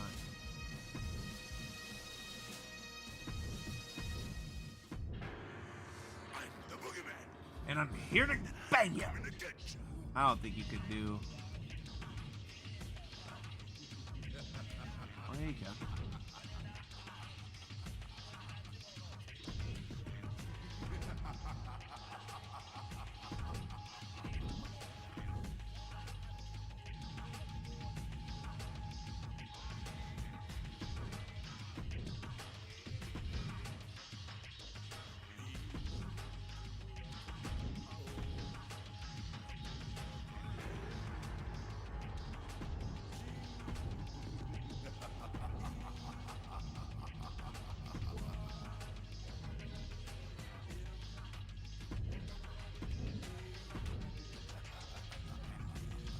Hell in my ass smash.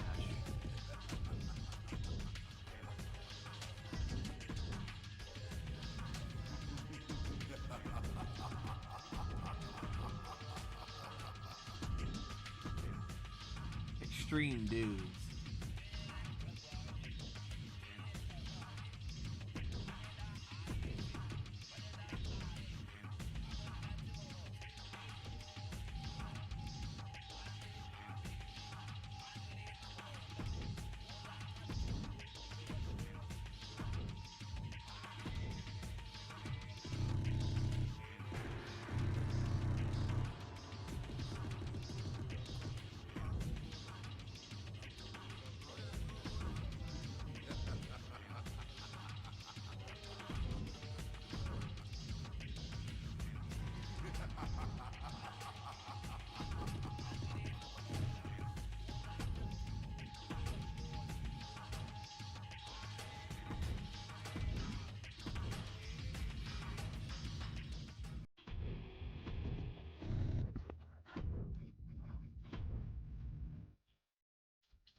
What's the matter?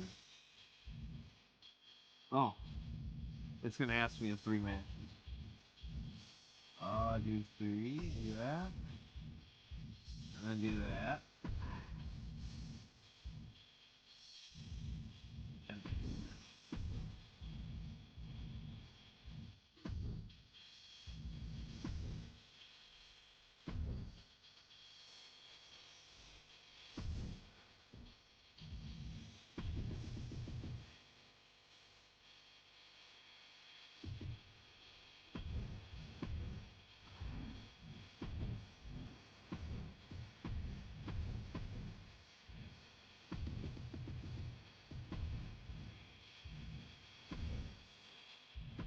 Alright, there we go.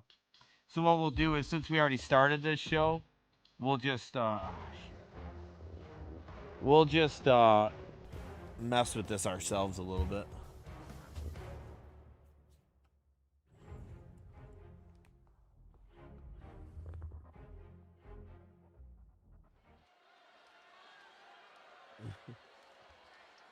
Yeah, me too, man.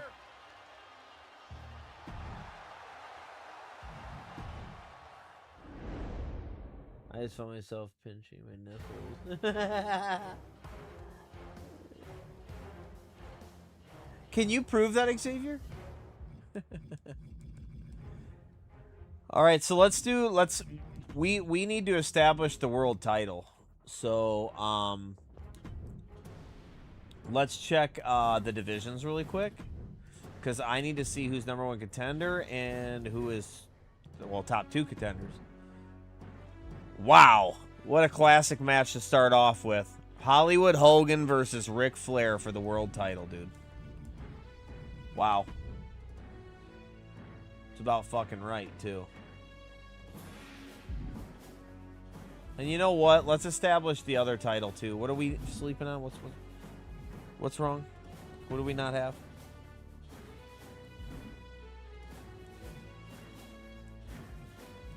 Confused.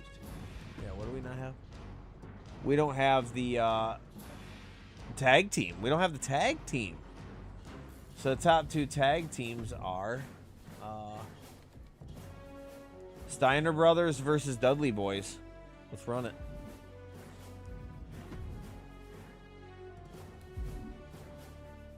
All right. So edit. I'll let you guys choose. What are we doing for the world title? What are we doing? We need to change the match type. What do you want the match type to be? Should we start out with just a reg? I'll just set them up for now. If you want to change them, just let me know.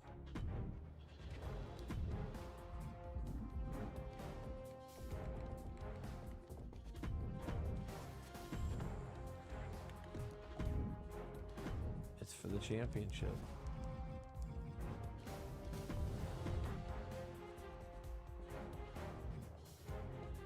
I'm gonna replace him. How about we just do the tag team right here? Tag team, I think, definitely should just be a regular match. So this is gonna be Dudley Boys.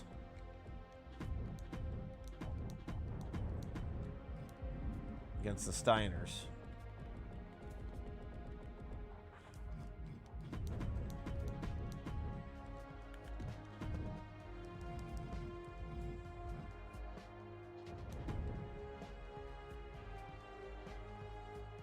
Wow, wait a second. Damn, I actually like that one. I like that one, dude. Yeah, we're going with that one. I'm definitely going with that one. It's way better. 8-man ladder match. Oh, you want the tags to be a ladder match? Okay. I kind of wanted the first one to be a regular. Dude, that title is so sick. Holy shit. That's rad, dude. I can do that. I can. You guys called it. It's alright.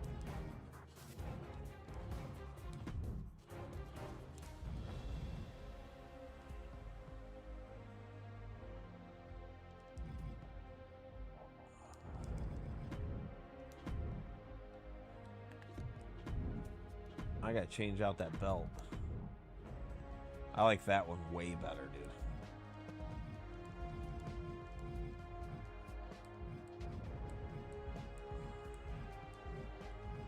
Yeah, we'll leave everybody else alone. Let's go change out that belt real quick. Sorry, guys. We'll get this all figured out, and then we'll start flying through it like you know that. When we get going, we get going. It's just, dude, that belt's a lot better, dude. That's fucking sick. I just looked over it. I didn't mean to miss it.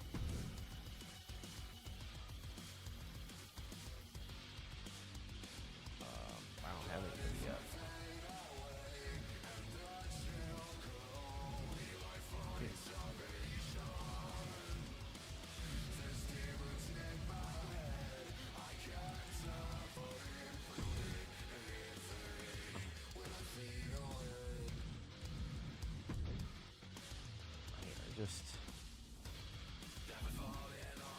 Jesus Lord, guys. I want it to be vacant, bud.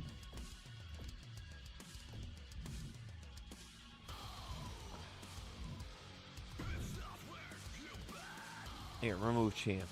Okay. Okay, that's a lot better. That thing's fucking sick.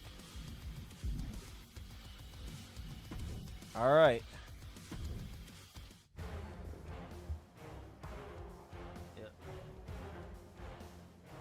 I mean, we can do it. We can have DDP on the line too. Yeah, DDP can do it. I'm down with having DDP put his title on the line as well, just to really start off the season with a bang. Like, who is the champ? I get what you're saying. That's cool with me. So Lex Luger, which is awesome because Lex Luger, remember guys, he's picking up from being. He was the European champion, so. He definitely should be there. We'll just put it here because he's already got a match.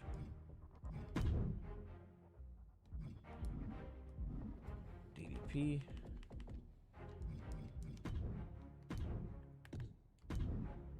Classic matchup here as well. All titles on the line tonight. And we'll do the same thing on Raw.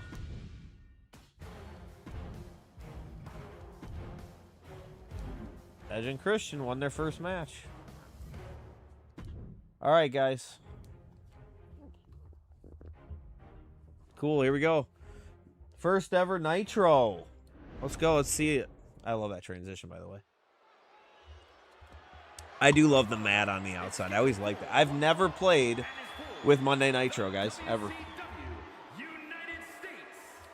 I might have to adjust the referees. I don't want no stupid referees. I bang dudes in my way. This is his actual entrance, man. WCW.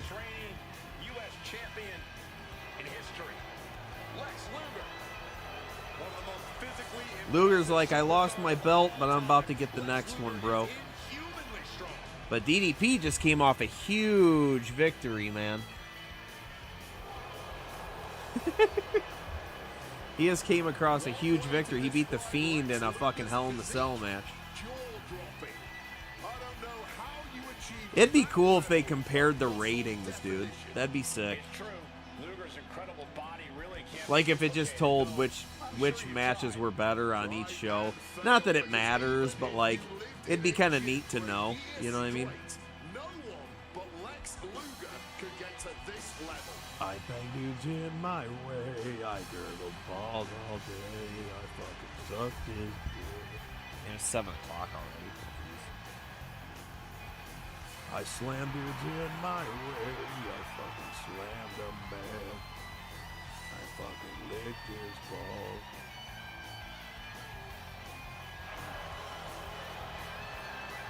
Look at his shirt. I did it at the perfect time when he's supposed to rip his shirt off, and his shirt just fell off.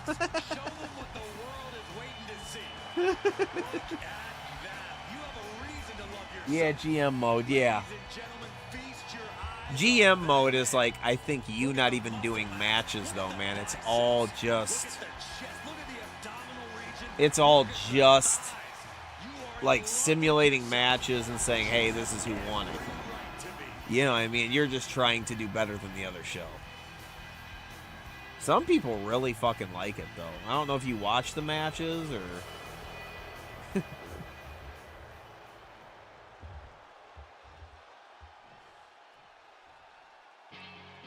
So, Booker, how would you describe this man?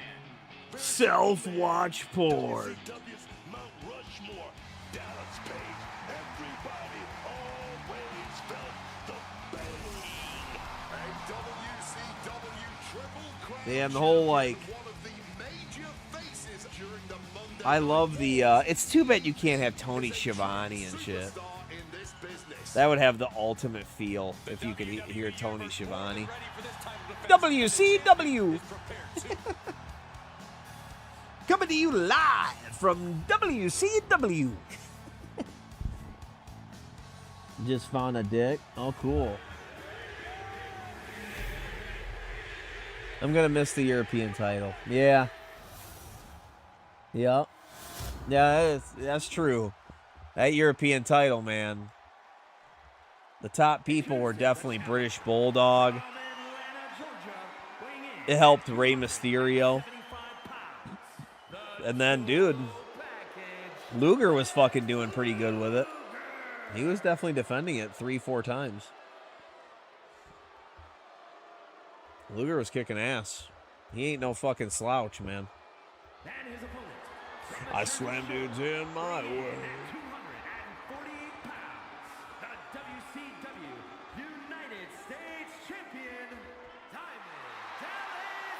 No announce table out there. In either one now. I will definitely miss putting people through the announce table. I would just every time I'd like go out after my match and put motherfuckers through it. You are primed for big things. I bang dudes in. Oh hell yeah, that's the awesome ref.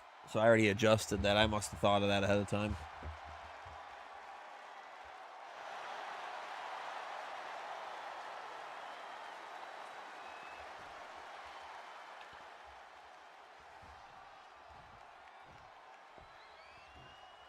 First ever title defense on Nitro. WCW. He was usually by the stage, yeah. Yeah, I wish they had DDP in his vest, yeah. And I wish his music was the self-watch porn. I wish it was that. Yeah, Tony and Bobby. Yeah. Nitro is closest. Is it the announce table at the stage in this one? Or did they just leave it out? That'd be cool if you could go up there and put them through it, dude. WCW. He's rising to his feet in a perilous situation. WWW. Oh, I love that sign. WCW #1. I've never played with I've only done matches on the Nitro ring. I've never like had it be my show and like did a whole season. I've never done it. I'm kind of sad I can't use Thunder, but it's okay. Thunder, to be honest, it's cool. It's on here. But the ring is very plain Jane. Like there's not a whole lot going on there. Even up at the front, there's like the Thunder logo and stuff, and that's it, dude. Thunder doesn't have a whole lot of coolness about it, but I love the transitions and everything on Thunder. Don't get me wrong. Like how it shows Thunder come across the screen, because man, that's what it would do back in the day. That was fucking awesome. They do such a good job in this game with presentation, man. They do such a good job. Because wait till you see the ring I had. If you didn't see the last event I had, I actually used the old Raw ring, and I'm using the one from the 90s. And dude, it's really cool, man. It's red, white, and blue ropes. It says you come out to the Raw, the big Raw letters, and it just looks really cool, man. It's a really, really cool stage. Again, though, no announce table.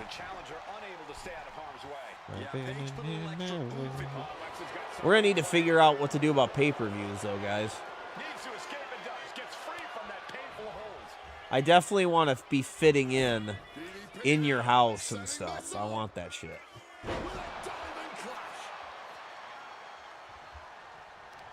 Right now, DDP is kicking some ass. And nuggets in my way. For the championship. Diamond Dallas Swallow. Kick out for the challenger. He breaks the count before the two, still putting up a hell of a fight. Oh yeah, and then the turnbuckles on my ring, they actually say WWF on them. It's fucking awesome, man. They're really cool. Oh shit, oh shit, oh shit. Thought we were about to see the fucking torture rack. Using the rope to their advantage. Very effective. The challenger focused on wearing down the champ's arm. Yeah, so happy they added Thunder. Yeah, because usually you had to download Thunder, right? Uh-oh. Diamond Cutter boy. Oh, he doesn't have one. Jeopardizing position here. Not a good way to land, dog. The challenger is getting torn into, getting deeper and deeper into this match, really starting to feel the pressure here. The champ goes for the cover. Damn. He beat him off of like just a clothesline, didn't he? What the fuck? Damn, Luger. You got fucked up, man.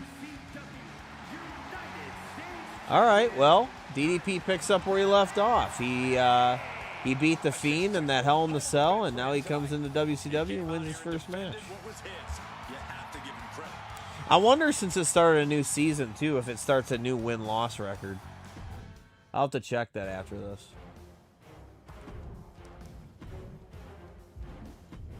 Yeah. Oh, shit.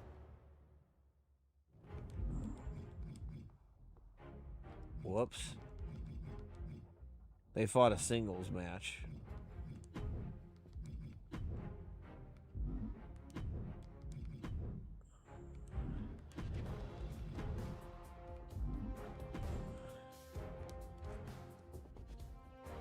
First ever entrance by the Dudley Boys coming out in WCW. Hey, buddy. Chainsaw Charlie. Yeah, the ECW arenas, yeah. Yeah, I never used the old WCW. I never used that. The one with the yellow logo in there. I don't really use that one too much. But yeah, they have WCW Saturday Night and stuff. That's really cool. That's the one we'll have to use if we do like how Saturday Night Main Event is there. Well, then WCW will have to have theirs. And it'll be like a WCW Saturday Night. WCW. This year only having to download pay-per-view and different Nitros and Thunders. Yeah. Nitro, Thunder, Fall Brawl, Halloween Porn, yeah.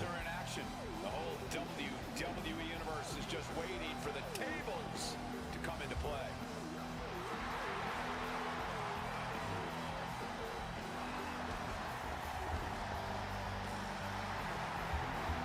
Dudley Boys. Are they going to claim it?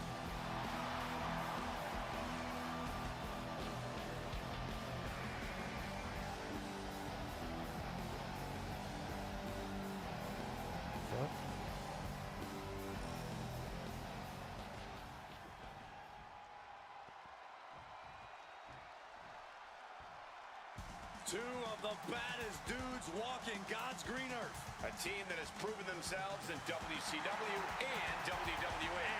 At a combined weight of 531 pounds, Rick and Scott, the Steiner Brothers. Scott and Rick are extremely adept in-ring competitors. As a team, the Steiners only make each other stronger. You know, these guys are 5'2" players of tag team wrestling. They can wrestle. They're strong, they're fast. They're in sync. And they've got personality for days.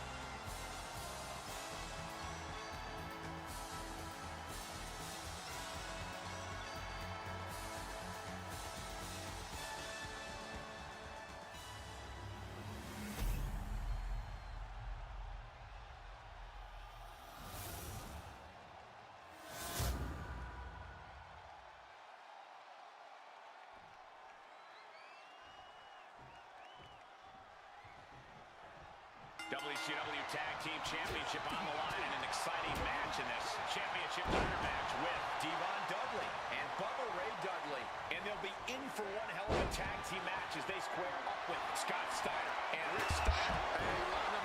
Hey, what's up, guys? Yeah, did I watch a lot of WCW? Like, yeah. I watched it quite a bit, actually. What I used to love that they do back in the day with WCW was I was a big fan of them having it come back on at like 12 o'clock at night or whatever it was. I love that they would like re-show it. I thought that was great. Because then if I missed any big parts during Raw, I would switch back to Nitro and I would watch it on TNT. It was awesome. In this case, that's grabbing the prize. So for the Money in the Bank, would it be the top 3 from each brand fighting each other? Oh, that'd be kind of a good idea, J-Chip, yeah.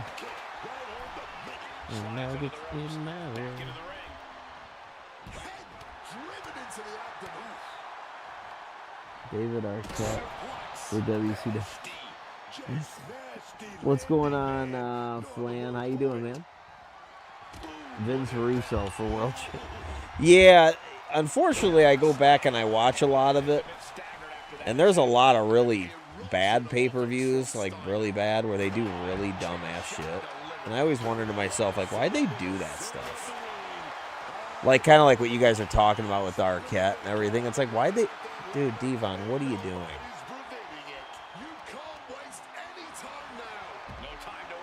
Devon, like, for real? Doesn't seem to be enough yet, though. For fuck's sakes, Devon. He almost lost the fucking match for him, dude. Because he was fucking around with a ladder. And a series of vicious stomps. That was a showing of control and aggression. Something they'll want to keep up. Stiff elbow to the face. Oh. What a punch. I slam dudes in. Nuggets top.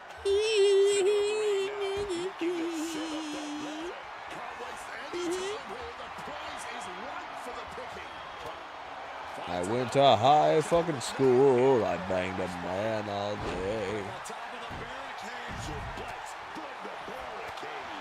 Damn. He is beating the hell out of Devon on that ladder. He's certainly feeling that attack. Steiner's had a great year last year, especially at the beginning. Ow. They started off like strong as fuck. And then the Hart Foundation came around. They were doing really fucking good. Oh, shit. Oh, shit. Oh, shit. Oh! He got him, dude. Devon, man. Holy shit. Dribbling the opponent's head like a basketball. Thunderous hit to the chest. He ran all the way over there to go get a chair. Uh-oh. Landing, flesh connecting painfully with hard steel. And the dents on the chair is proof. And what a maneuver we just saw there. I slam dudes in my way. I fuck that dude all day. Gets out of dodge. Got them off their feet here. Yeah, after 1999, he got super bad, yeah. Damn, he just threw them stairs straight up on top of him, dude. Damn, you got there as a... Oh, no. Rick's a protection there. Oh, he should have stayed in the fucking line. I think that opened him up. The blood is beginning to flow. Discus punch. Trying to reach it. Trying to win. Reaching. Really needs to keep it steady. Yeah, they only made Arquette champ. Things to the top rope. Yeah, it was really bad. I like the Nitro during spring break where the ring was in the middle of it too. Yeah, that was pretty cool. I remember that, David. That was pretty cool. I seen those, yeah. I will say Nitro would do cool stuff like that. These superstars are digging. What I'll say about Nitro that I didn't like at all, though, and when I go back and I watch a lot of them, the problem with Nitro was like their first, like, some of just their lower guys, it was kind of bad. You know what I mean? Like, there wasn't very cool wrestlers, man. Sometimes you get some really lame matches, like really bad. Where I think overall, WWF kind of was just better. You know what I mean? Like, overall. But, like, when you got to the main events and some of the tag teams and stuff, what? No idea how he's even able to continue in this match. Looks like the gas tank is running past E now. Headed up that ladder. Center of the ring. He's grasping, reaching for it. Coming down on the chair. Oh my word, that was a terrible way to land on that chair. Just the chilling What was I gonna say? meeting steel. We might have a winner here. Just down Holy shit. in the air. That did not work. But, he's cheering. Cruiserweight division was badass, yeah. And no countouts means he can take his time. During the Monday Night Wars, they always said WWE had better story. They always say they had better matches with almost no story. Yeah, and I think when you got into a lot of the WCW stuff, or sorry, NWO stuff, when that got really, really, really big, a lot of the NWO stuff just became like kind of what we were talking about. Like every match had like some interruption, and it was just like over the top. Like they could never just have a match just go. What's Rick doing? Is he like glitched or something? Rick Steiner playing into the crowd. Rick's like, I'm not sure if I want to fight anymore. But, Looking for the off the ladder now. Let's see if this is right for the picking.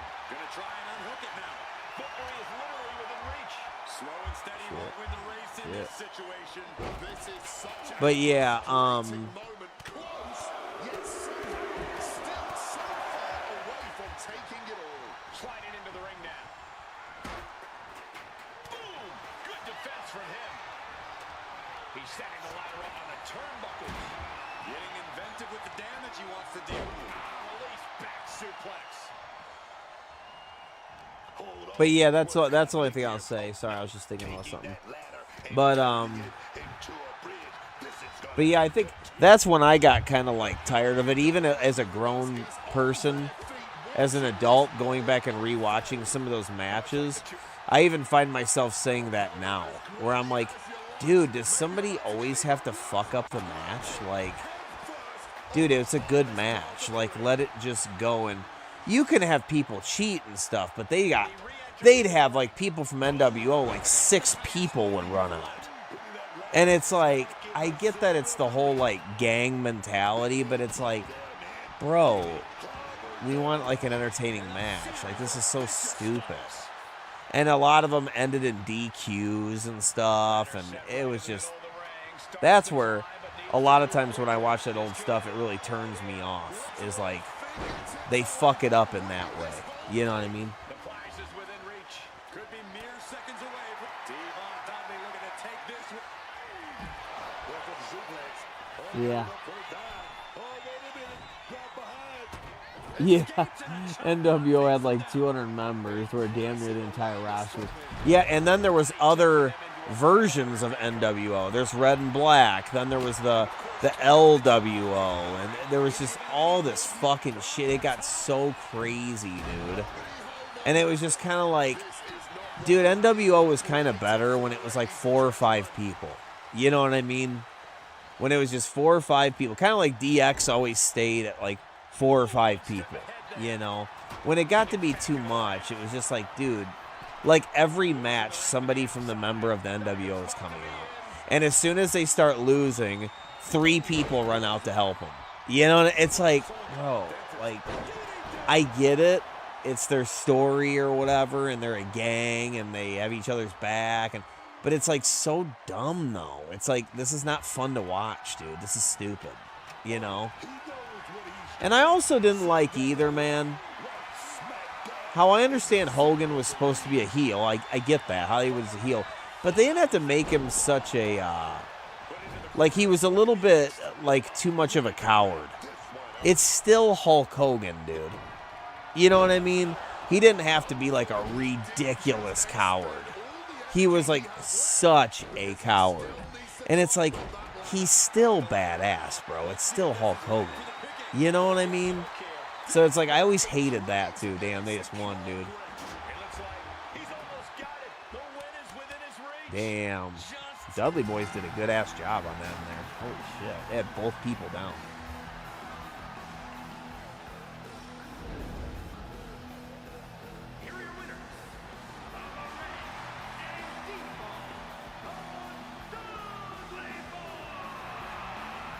And you're looking at the winners of this ladder match. High-risk moves, hard hits, and multiple bodies in their wake. This ladder match had everything.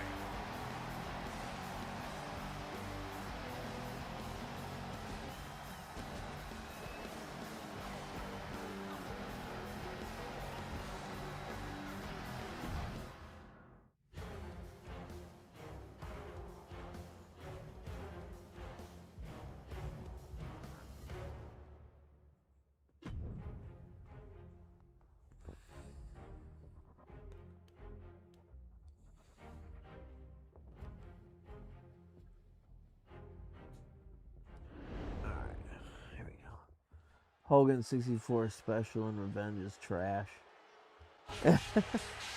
That and Vince Russo being in charge and creative. If WCW was still around, I guarantee the NWO storyline would still be going on 30 years later. Yeah. Yeah, Sting versus Hogan Starrcade was a stupid ending. Dude, I've like literally never even seen this entrance. Pretty cool. Like, you see what I mean? Like, he's still a big motherfucker. But they had him like he was like an old, crippled old man or something like that every time he was in a fight in WCW, like when he was in these main events and stuff like that. Yeah. Yeah, then Wolfpack, yeah. After the NWA had Goldberg, yeah.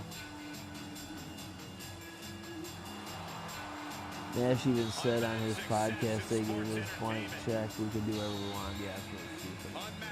I think they just felt like the wrestlers would take care of them and stuff, but that's not the case. What they did is they had too many egos. I have great memories of that era. I love Hogan and Shawn Michaels, and span of a year they went from faces to heels, and they're both great. Are you gonna have them to go there? No. No, I'm not going to have Dennis Rodman. Damn, Hogan looks dope.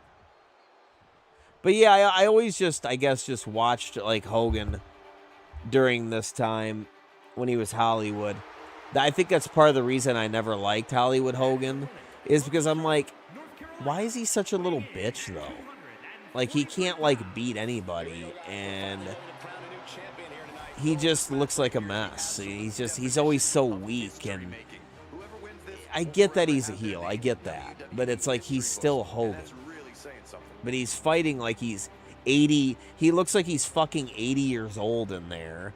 And he's always going, no, no. And he has to have all these people help him and stuff. It's like, guys, it's still Hulk Hogan. I don't get it. It's the same person. You know what I mean? Face or heel, you could always say that Ric Flair fought the same way. You know, speaking of, you know what I mean? And so it's like, why did Hogan have to, like, change the way he was fighting and just be so stupid? Like, it was dumb. I just didn't like it. That's why I never liked Hollywood Hogan very much. And you're the leader of the NWO, and it's like, shouldn't you be kind of strong? You're the leader, man. I understand not hulking up anymore and doing all that shit. But what I'm saying is, why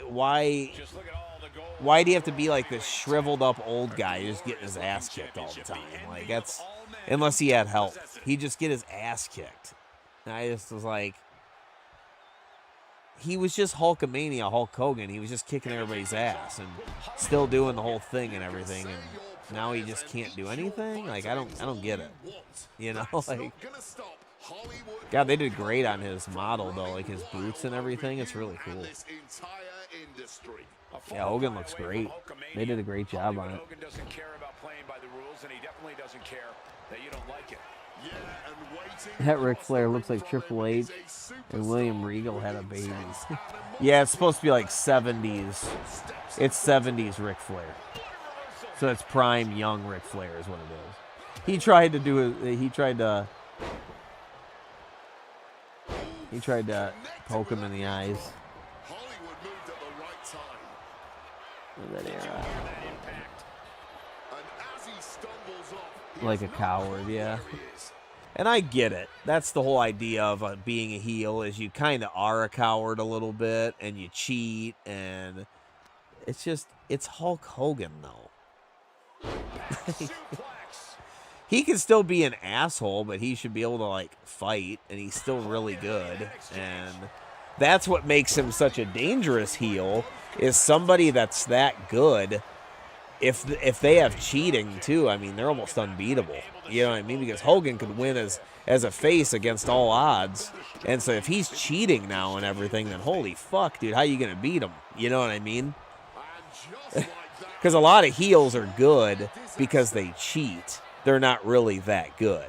You know what I mean? They can't overcome obstacles is the whole idea, right?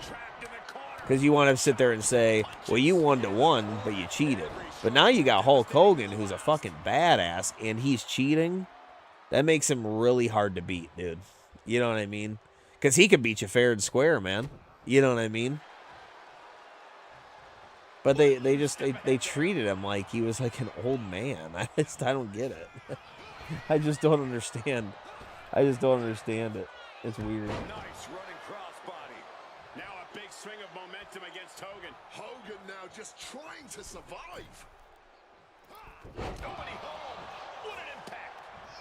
Counters on top of counters, and these opponents are at an impasse. He's preparing for something. The back getting broken in half. And the knee. Oof. Snapmare. Oh, going for the pin. Tumble on the line. No, he pops the shoulder before 3. This match has clearly taken its toll on him, but he is merely down, not out.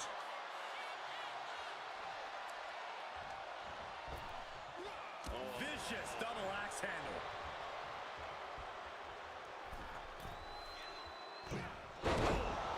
Drops the knee. He's a predator. Now about to pounce, man. Rake of the eyes. Damn. Late pin. Championship on the line. Almost ended it there. Somehow he's managed to get that shoulder up in the nick of time. Wow, what a cataclysmic collision. And Hogan falling victim to a slew of offense. This can't be how Hollywood envisioned tonight going. I think he's totally gassed. He's absolutely running low in the tank here. I don't think he's going to last much longer.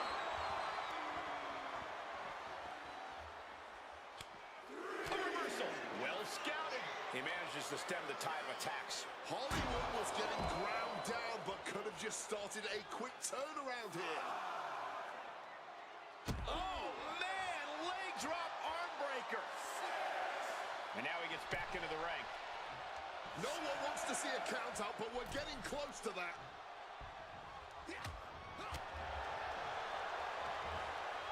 Setting him up for the... Oh, a shin breaker. Gonna be hard to walk after that.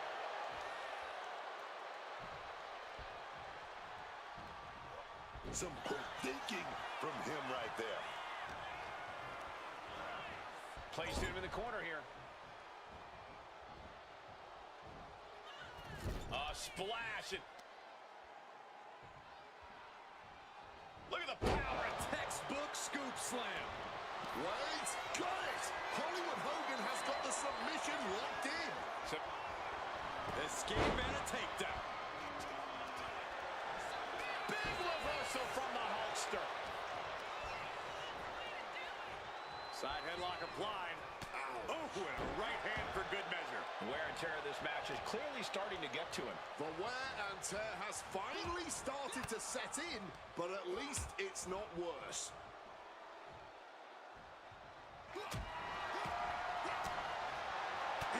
I think the wind ran out of you.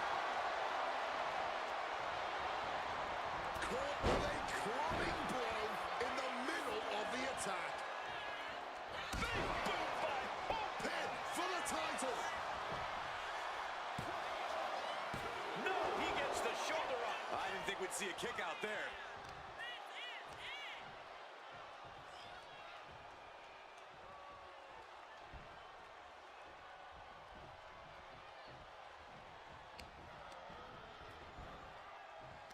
Yokes up their opponent. Driven down with a sidewalk slam. Stomping away. Now trampling the opposition.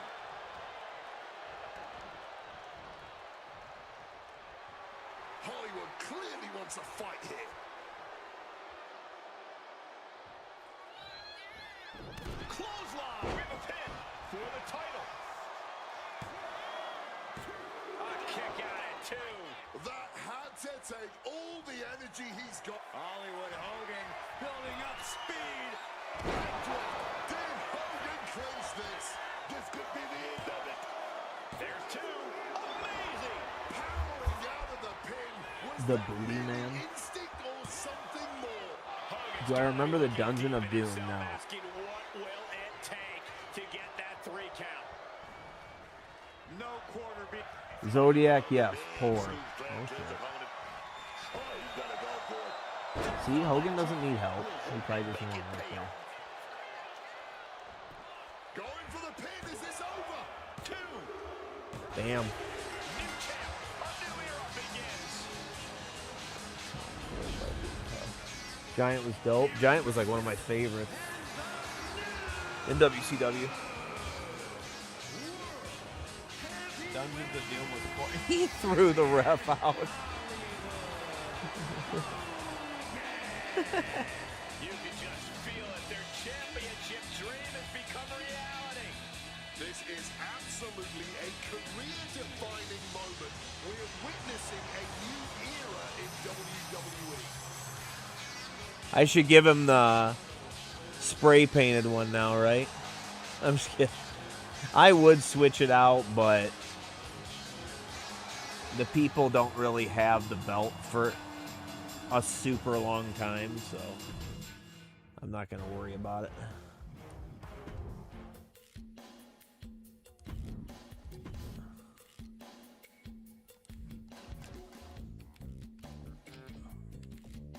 Ow.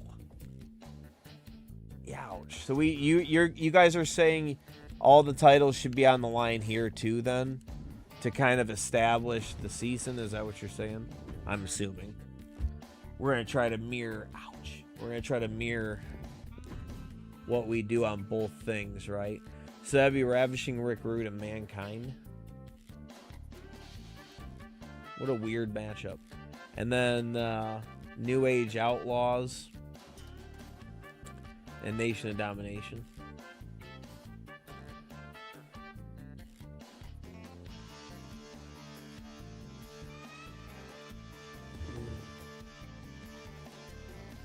You should. Yeah, all the titles. Okay.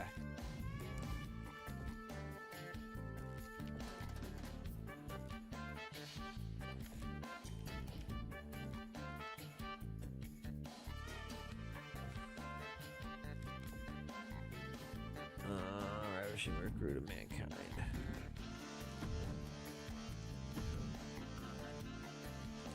Ravishing.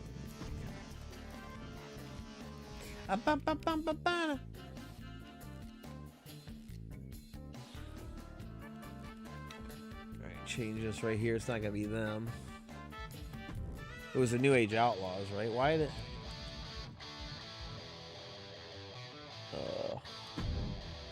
Just change participants.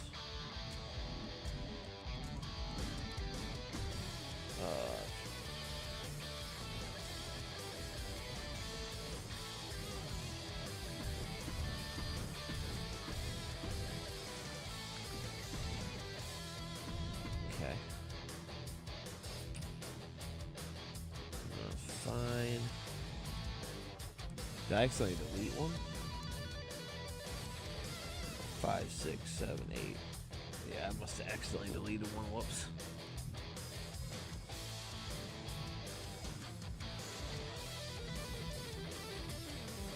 Okay.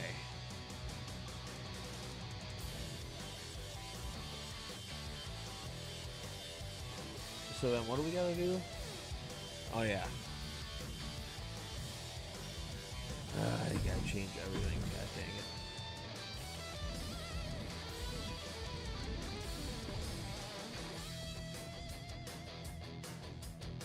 Let's do this.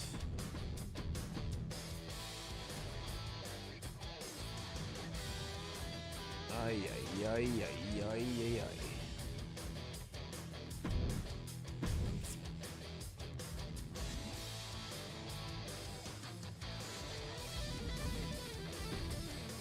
What's going on with that?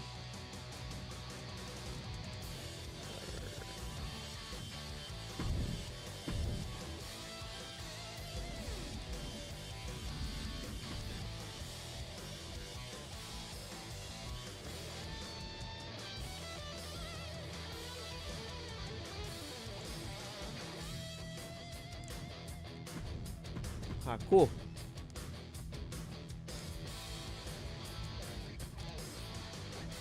What? Oh, okay. I was gonna say, where's Andre? All right.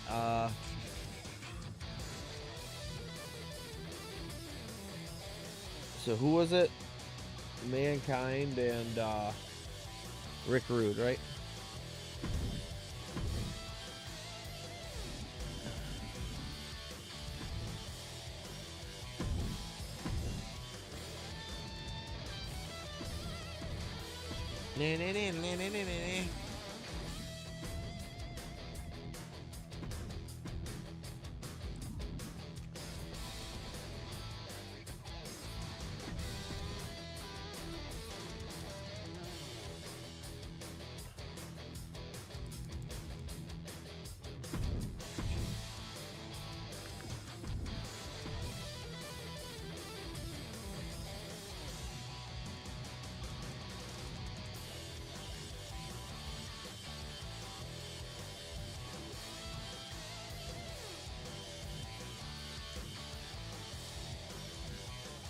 It's the yellow one, right?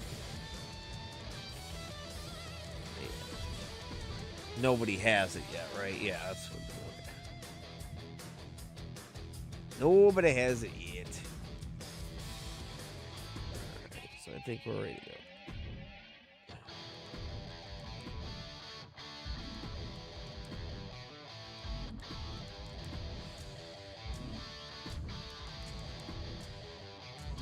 go. Ooh.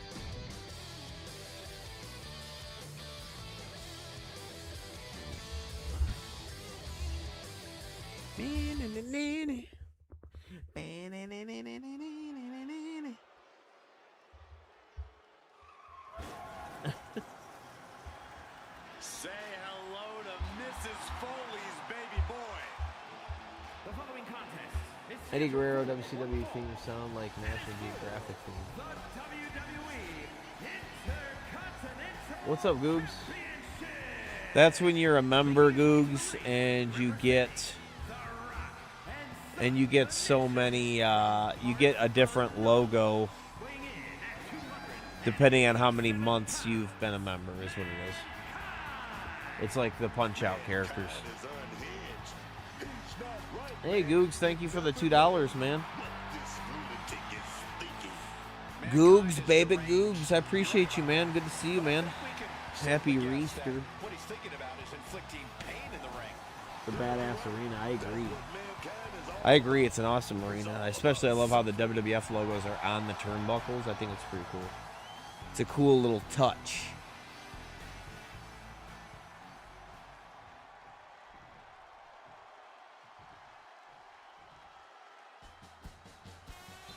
Behold the ravishing one. and his opponent from Robbinsdale, Minnesota, weighing in at 240 pounds, Ravishing Rick Rude. An absolute unit. I don't need to go on about just how ravishing Rick Rude is, because just look at the Yeah, I think it's a cool arena, though. Kind of sucks. No announce table, but that's okay. I do think it looks really, really cool. It's kind of cool to have a more classic ring again. I love having the Attitude one. I like it. It's good and everything. It's just...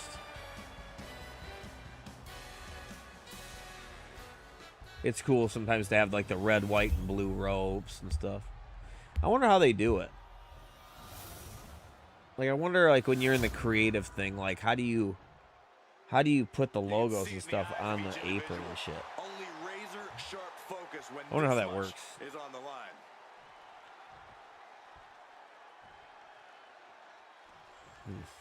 Yeah, I don't know. I'm gonna see how Rock and Mankind do in singles. People take note. If they struggle like Bret Hart was and everything, and then I won't. If Corey's finished, Then I could always make them a tag team or something like that. technician in the ring and one of the most shoulders down. I just built a badass cabinet and pop pianoforte so I can have my food going with the breakfast screen. Nice, man. That's what's really good. You still at your job and everything, Goobs? I forgot where you told me you were working at. Weren't you like working at McDonald's or something like that? The arm absorbing the damage. You told me last time you were here. You said something about having like a new job or some shit. Oh, a knee. Lights out.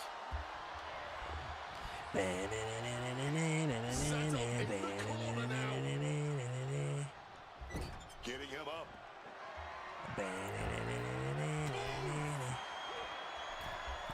Uh-oh, going up. Saw it coming and answered with a sharp elbow. I think Mankind probably has a really good chance To here. the outside now. Ooh, what a punch! Mankind.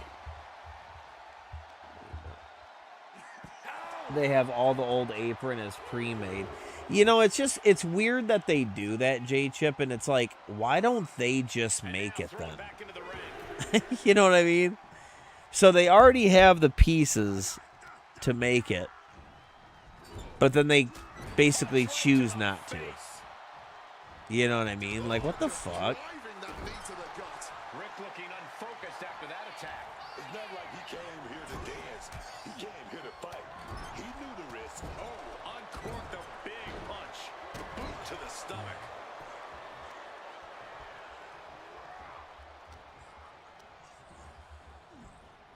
Got him in the corner now. Defenses are sharp with this series of reversals. Mankind with a nice reversal. Not looking good. In this position. Down on the windpipe. Stalking from above. A bit of the sweet science. And now this isn't going to be good. A lot of pressure about to be applied to Rude here. Mr. J, forget about the modern games that I Yeah. Foot just stomping down. Yeah, I work at a... Oh, nice. Hey, Dan, can you give me advice or tips on how to juggle playing time between retro games and modern games? Position to be in, but able to break the grip and escape. Usually on usually on retro games you have to like focus a little bit more, and they're a lot shorter. So I try to knock out my retro stuff before I start a modern. I don't like to mix too many times, and I don't like to take on too many games at once, because then you get to the point where you start like not finishing them. Damn. Well, fuck, I'd pass out if his sock was in my mouth, too. Shit. But, yeah, he beat his ass, dude. Oh, shit.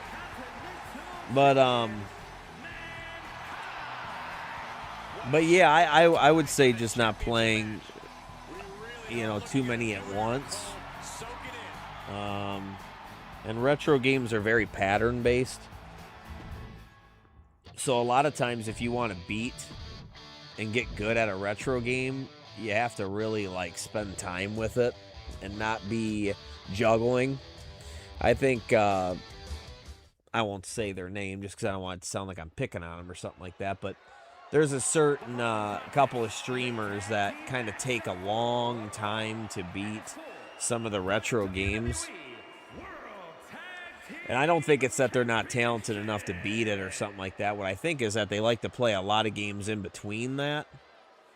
And how those games are made is, like I said, it's a lot of patterns and stuff like that. So you have to kind of memorize that. And when you're playing another game and you're mixing it up in your head, well, what you're going to do is you're going to turn on that retro game again, and you're going to go and you're going to make the same mistakes you made before. So it's going to take you even longer. If you just focus on that game, you'll get further and further and further probably every time you play it. And you'll beat it, because those games are not very long. Usually a retro game is like an hour long, dude. And when you're good at it, you can beat most of those games in like anywhere from 45 minutes to an hour 10. You know what I mean? Some of them are really short, like 25, 30 minutes, like Contra and Super C. Those are like 30-minute games, when you're good at it. Mike Tyson's Punch-Out, a lot of those games, they're actually really short. But even stuff like Nightmare on Elm Street and stuff, that's only like a 30, 40-minute game, dude. That's a really short game, It's just, it doesn't feel like that sometimes when you don't focus on it. You know what I mean? So, yeah, if I'm playing retro, I like to kind of just focus on it. Otherwise, if you notice, there's times I don't get back to them and things like that, because new games are notorious for being 100 fucking hours. So it just depends on how much time you have to play games, but like a 100-hour game can take a super long time. You know what I mean? And so, that's why I don't like to take on a lot of those all at once. You know what I mean? But Generation X proudly brings to you the Road Dogg, Jesse James, but yeah, the badass Billy that's Gunn, another thing with the New Age Outlaw. that's another thing with retro games, or I'm sorry, modern games, is they're usually extremely in depth, and then when you start getting down to controls and stuff, that's another thing. Is usually modern games are a lot more complicated to play. You know, you go from playing a retro game that has 3 or 4 buttons to playing a retro or a modern game that has all fucking sorts of things you can do. Look at something like Here Comes the Pain or something like that, and then look how many controls this has. You know what I mean? If you flip-flop between them, you could definitely forget how to play. You know what I mean? And then you have to like kind of reset yourself, you know. At a combined weight of 501 pounds, badass Billy Gunn and the Road Dogg, Jesse James. Yeah, I know, Video Game Lover. I seen your video. I told you that I watched your video and I liked it. That was a really good illustration of it, and I've always wondered about that system, and it was cool that you showed it. At a combined weight of I didn't like all my games to be like, hey, the WrestleMania 14 arena is here officially. Right. Are you feeling an itch to play retro? I want to get back to that Alien Syndrome No Death I was going to do, because that's a game I really like. But not really. I'm having a really fun time with this. All right, see you later, Googs. I do too many games at one time. Yeah.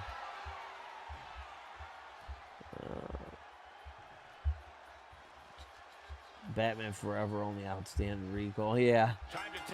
I tried other methods like dedicating a day or two just for retro games. And I catch myself not doing it because I want to progress more into the modern game that I'm playing just to get it done. Yeah, if you're going to take on a big adventure like, say, Breath of the Wild or something like that, you should probably just focus on Breath of the Wild. You know what I mean? Like, when you're playing video games, that's what you're playing. That's how I was, but to be honest, I mean, that's what I was into, though, too. I was having fun with that. So I just, when I had time for games, that's all I wanted to play, you know? Like, I think you can get away with playing sports games and stuff. Like, say, you know, you're playing Breath of the Wild, but then you want to play Madden. You know, you can get away with that. It's a completely different type of game. But retro games, depending on what it is, if you're trying to take on something that, they're just a lot more unforgivable. You know what I mean? Usually you don't have unlimited continues. Usually you got to notice these patterns and stuff, and it's difficult, and you got to really focus on that stuff. Unless you're a guy who just beats a shitload of games, then you could probably bounce back and forth, like, not trying to sit here and sound like a douchebag, but not that I'm bragging or something, but I can kind of bounce between games if I really want to, because retro games, I can kind of figure out what they're doing. You know, I can figure it out, dude.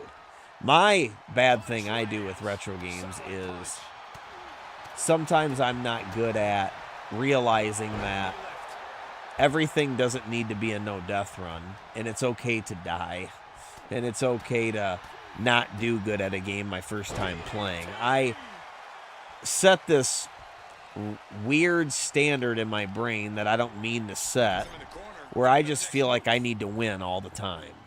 And, oh, I should beat this tonight. When maybe, no, I shouldn't beat this tonight. Maybe I'm going to have to work at it for a couple days or something. You know what I mean? But in my head, that's almost like not acceptable. You know what I mean? And so I'll find myself not getting very much enjoyment out of it, because in my mind, I should have already beaten this. Oh, I've been playing this for 2 or 3 hours, and I should already have this done.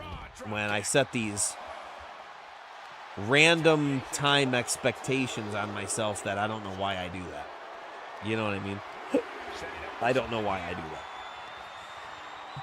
But it's just something I do, and that's like a dumb thing I do. I think you develop that just by doing a lot of no-death runs and stuff. So then you start developing this character of, that's what I should always do. You know what I mean? I should be beating this now. I should be doing this. You know, I think that's something that's kind of bad about doing no-death runs, is it builds that thought process in your head that I should be doing this the first time, or I should be doing that.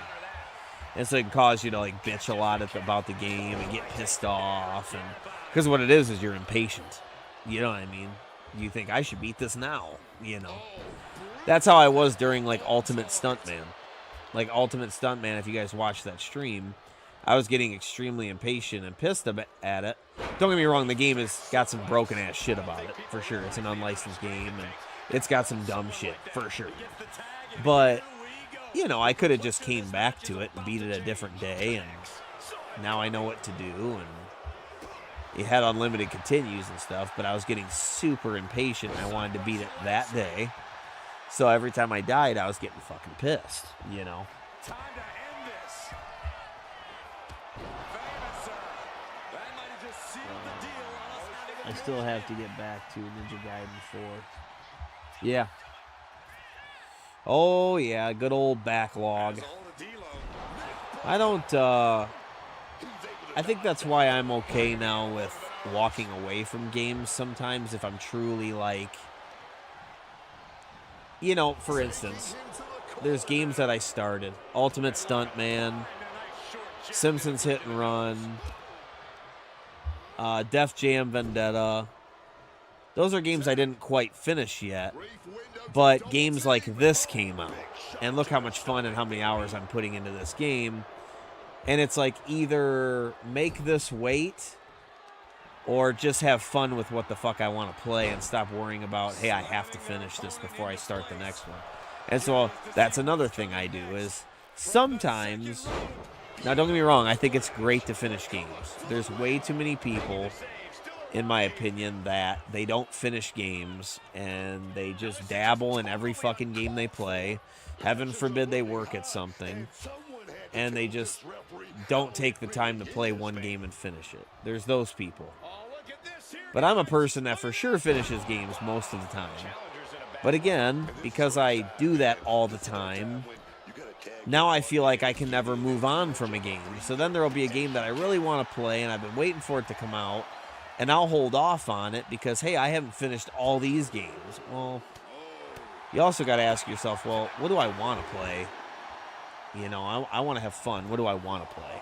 And so I just decided, you know what? Simpsons Hit and Run. I'll forget what I was doing. I'll forget the controls probably and stuff, but I'll figure it out.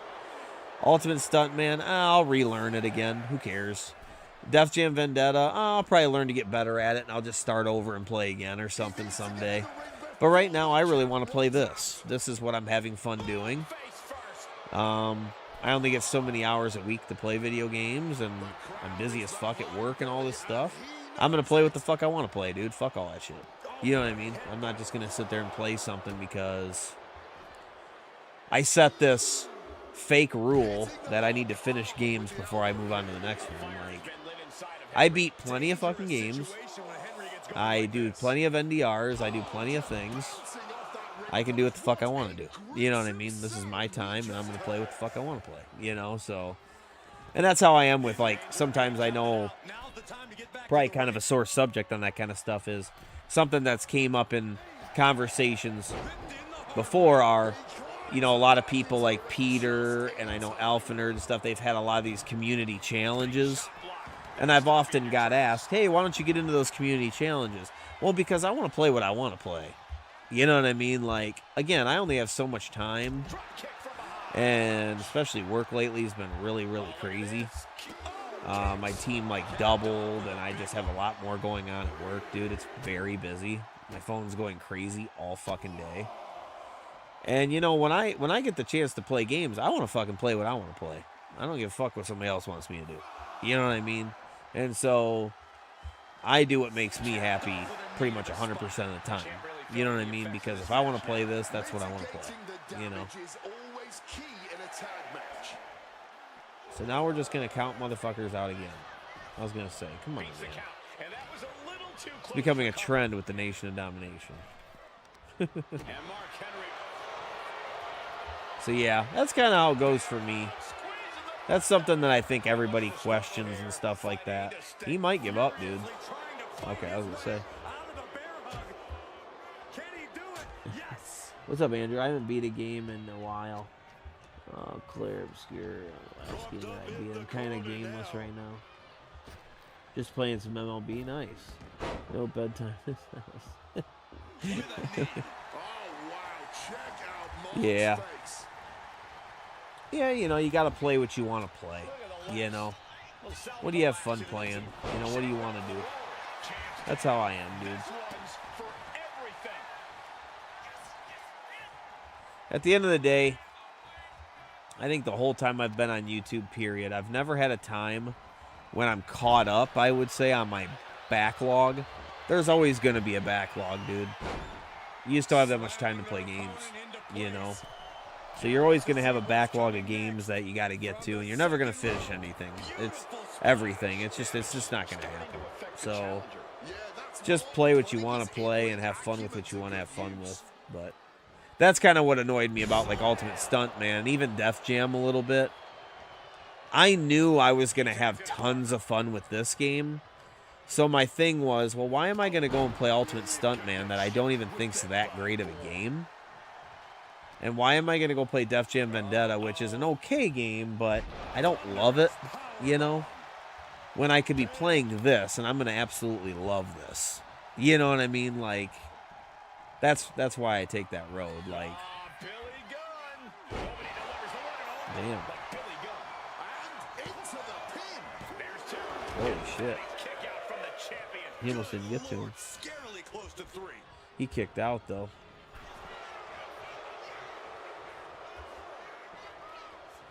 So, yeah, backlogs and stuff is kind of...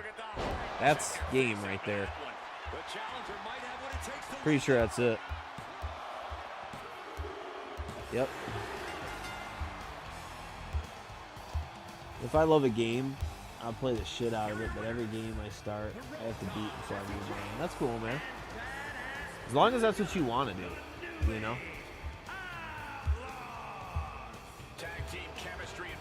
3 Spider-Man games, PS4, 100%. Nice. I usually try to 100% if it's possible, you know? If it's possible, that's exactly what I do, is I 100%.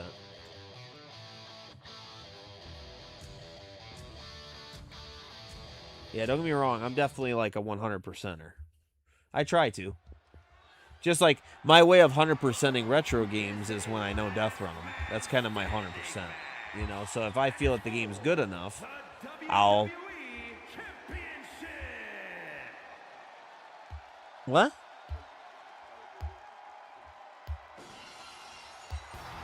Oh, man. Okay, yeah. If you want to move it, yeah.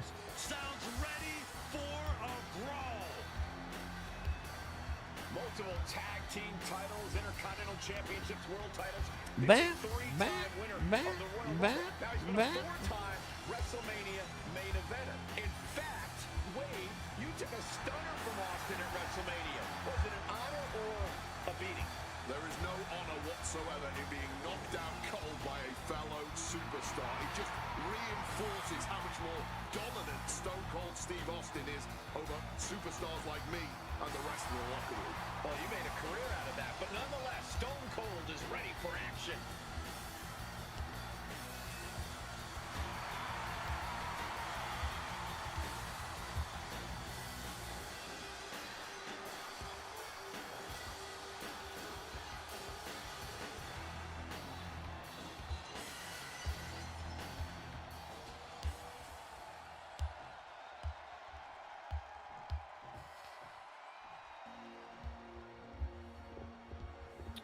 I've been getting annoyed at the cutscenes in games. I bought the Final Fantasy that came out last year, I think. It's all fucking cutscenes. I'm just trying to play the fucking game. Yeah. Yeah, at that point, you probably got to play retro. Because that's just a lot of new games in general. They like to do that. I feel like that about certain games. All the Call of Duty started getting long-ass cutscenes. Yeah. Well, it's because when there was people that had long cutscenes, like I think the first one that really set the present was Metal Gear Solid on PS1. That was one of the first games that had a fucking shitload of cutscenes, and people just thought it was the greatest thing ever. which it was really cool at the time. So then people try to mimic it, you know, and you know, we make what they want to make. So what I mean is, people bitch all the time that, oh, I'm not going to pay $70 for a game that I can beat in an hour. I'm not going to pay $70 for a game that takes me 3 hours. So you set the present to where what you're telling them is, unless you can get 100 hours out of your game, I'd say 80 to 100 hours, you're not going to buy it. It's not worth it, right? That's what you're saying. So now you're setting that goal. You're setting that bar. And so then when we get that, that's the way it is because people bitch. That's what it is. They're going to give you whatever you feel like you need to pay for. You know, if we were all happy with retro games back in the day, they were $60, $70 too, sometimes $50. And they took an hour to beat, but nobody complained. That was okay. Everybody liked it. Everybody bought it, and it was cool. But in the last, 5-10 years, we've developed this thing of every game needs to be 100 hours long. Otherwise, it's not considered good. It should be a $30 game if it only takes this long to beat. That's what people say. So that's why indie games that are shorter are usually way cheaper. You know, and that's why a lot of people like them and stuff. But they got to make them super long and have all this shit you can do. So you'll get 100 hours out of it and not complain.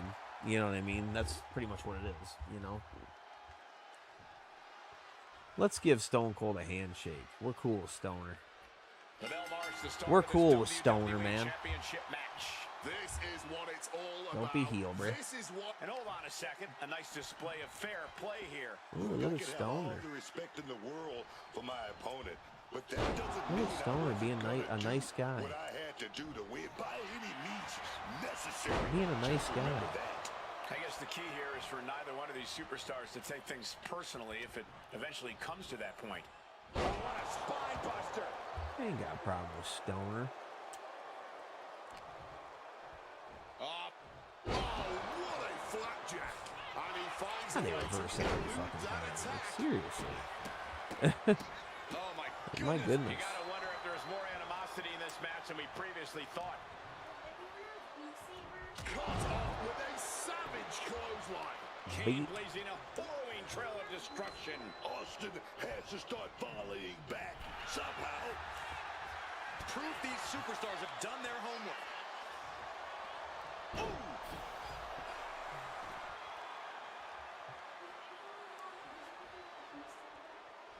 Hell no. He's got him caught. Bam!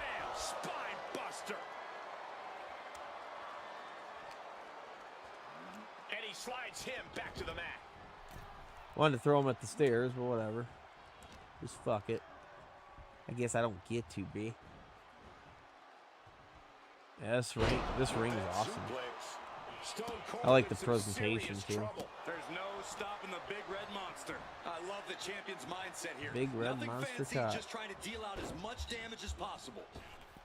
And a Big basement red drop monster kick. dick. You know, a disqualification match can get very savage very quickly. A lot to be concerned about for these competitors. No DQ means no break, no mercy. You've got to worry about your resilience in this one. Only take the shots you're forced to. Good night. You can't get caught in a hailstorm like that if you want to win. Stopping the ref's count. He's still got some life in him, Booker. That's for sure. Neckbreaker. Utter dominance from Kane. Not a familiar situation for Austin. Austin wards the attack off. That might be the start of the momentum swing. Austin need it. Steve Austin showing it's not time for lying down, it's a time for fighting back.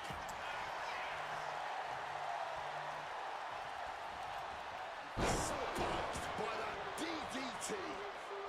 Austin with great awareness. Down by the DDT.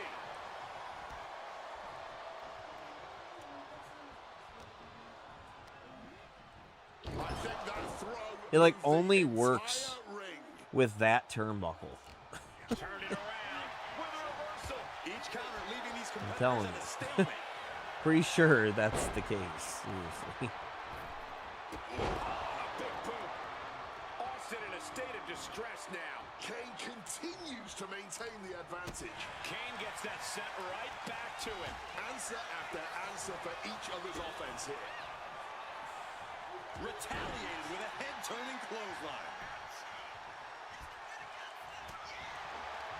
A reversal. He saw that coming. Sidewalk slam. Kane is proving that the fire inside him is burning stronger than ever. Headed out to ringside now. What is he at? Oh man, doesn't have that one wheel. I was hoping I'd have all that cool stuff I had set up. Only a few seconds left. And Austin fends him off. He finally manages to answer back. The Rattlesnake got played around with for too long. Now he wants to open a can. Turns it around. Taken to the floor, and he's got no worries about the count. Heading to ringside now. He's stuck now. Shot to the face gets him out of that spot. What a power slam.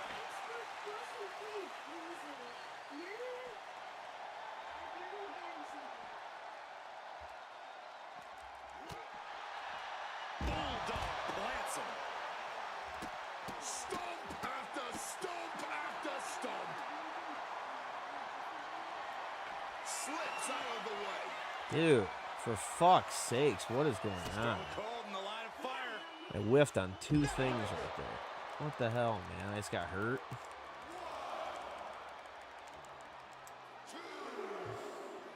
Putting an end to the ref's count there. Landing a big hit with that hammer.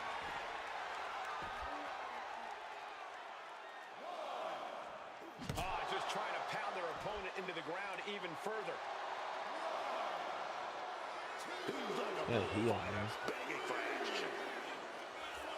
Down on the ground, getting pummeled by that hammer. Repeated hits like that are going to add up very quick. Plenty of damage being dealt here.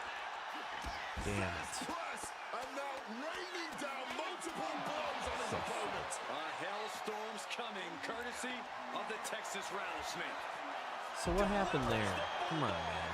I don't think Kane expected that kind of destruction to come his way. And able to skirt around that Bitch. attack. I was right on the sledgehammer, bitch. My goodness, the human skeleton shouldn't have to endure a smash like that. And he's able to fight Kane off. Dude, no, guys. Stone Cold Stunner. You're so tripping, dude.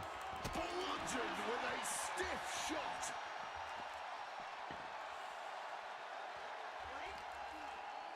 Whip back into the ring. Austin firing up the crowd. They're ready to see him raise a little hell.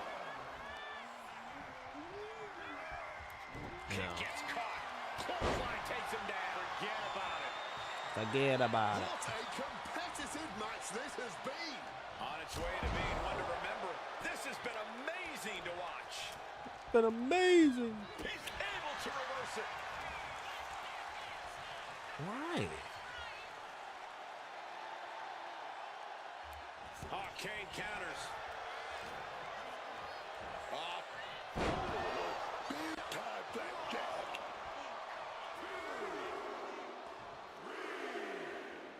And he's up. The ref's count What? is broken. Dude, you fucking bitch. Can you stop cheating? It's going to take a lot more Holy damage to keep fuck, him man. I grabbed you. What the hell? Wait a minute. You see that? You see that? What the fuck was that shit? Stirring back to their feet, stopping the count, trying to stay in this thing. Oh, clothesline! Why is it not counting my hits sometimes, man? What the fuck are you doing? Kane Kinda putting annoying. something together. Spine buster. Seriously. Shit's like pissing me off, dude. Good God. The power behind that Irish whip. Caught with a lariat. Boom. kick will stop you in your tracks.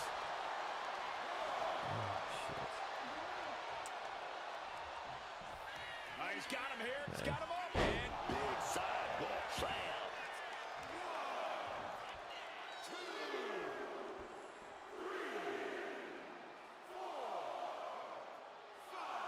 Interrupting the ref's count. Maybe he's not done yet. Smack in the corner with incredible velocity. Clothesline. What offense from the big red monster. Every form of offense Austin attempts is being neutralized. Austin with some agility. DDT.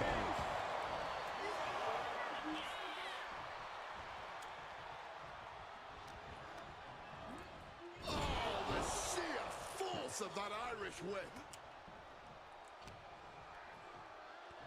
Clothesline.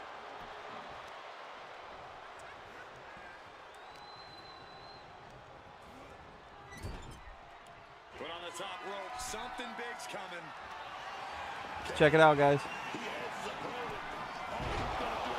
champ might have just ended things right there. That was my ultimate finisher.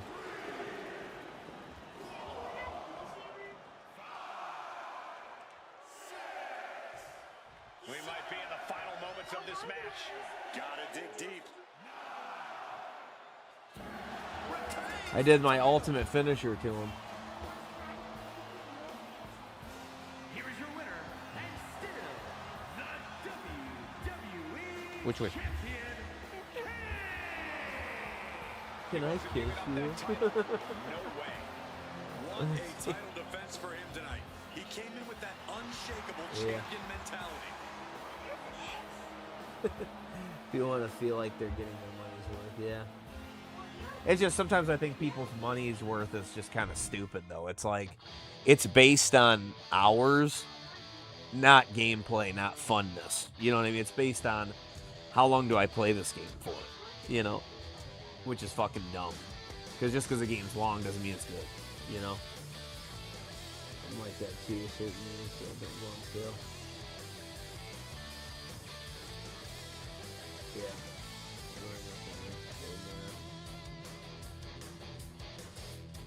Let's check where the Yeah. lemon statue is. There's always a system too behind the sales. You should let us see your dick, Xavier. Corporate Kane and Cold Steel. Give you my ultimate finish.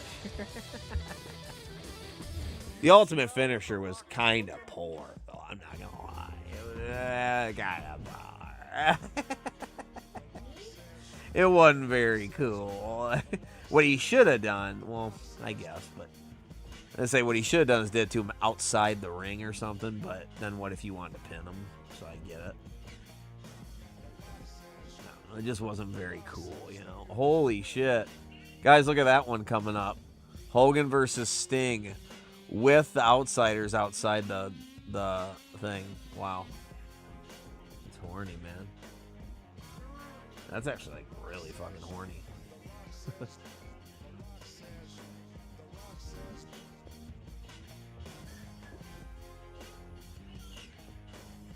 Imagine going through the ring.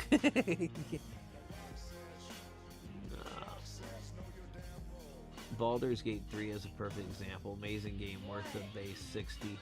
You can play that shit for like 100 hours. Yeah. Destroy my ass, man. But anyways, guys, I really do got to get off, though. I got to do payroll. And I got to freaking continue laundry. I got to put it away. And I got stuff to do. And Nathan's got to get in the shower. Stuff like that. So I got to get moving, man. But thank you guys for hanging out. It was really fun. And I hope you had a good Easter and all that stuff. And we'll continue this season sometime here. I eat. I'll see you guys. Nice.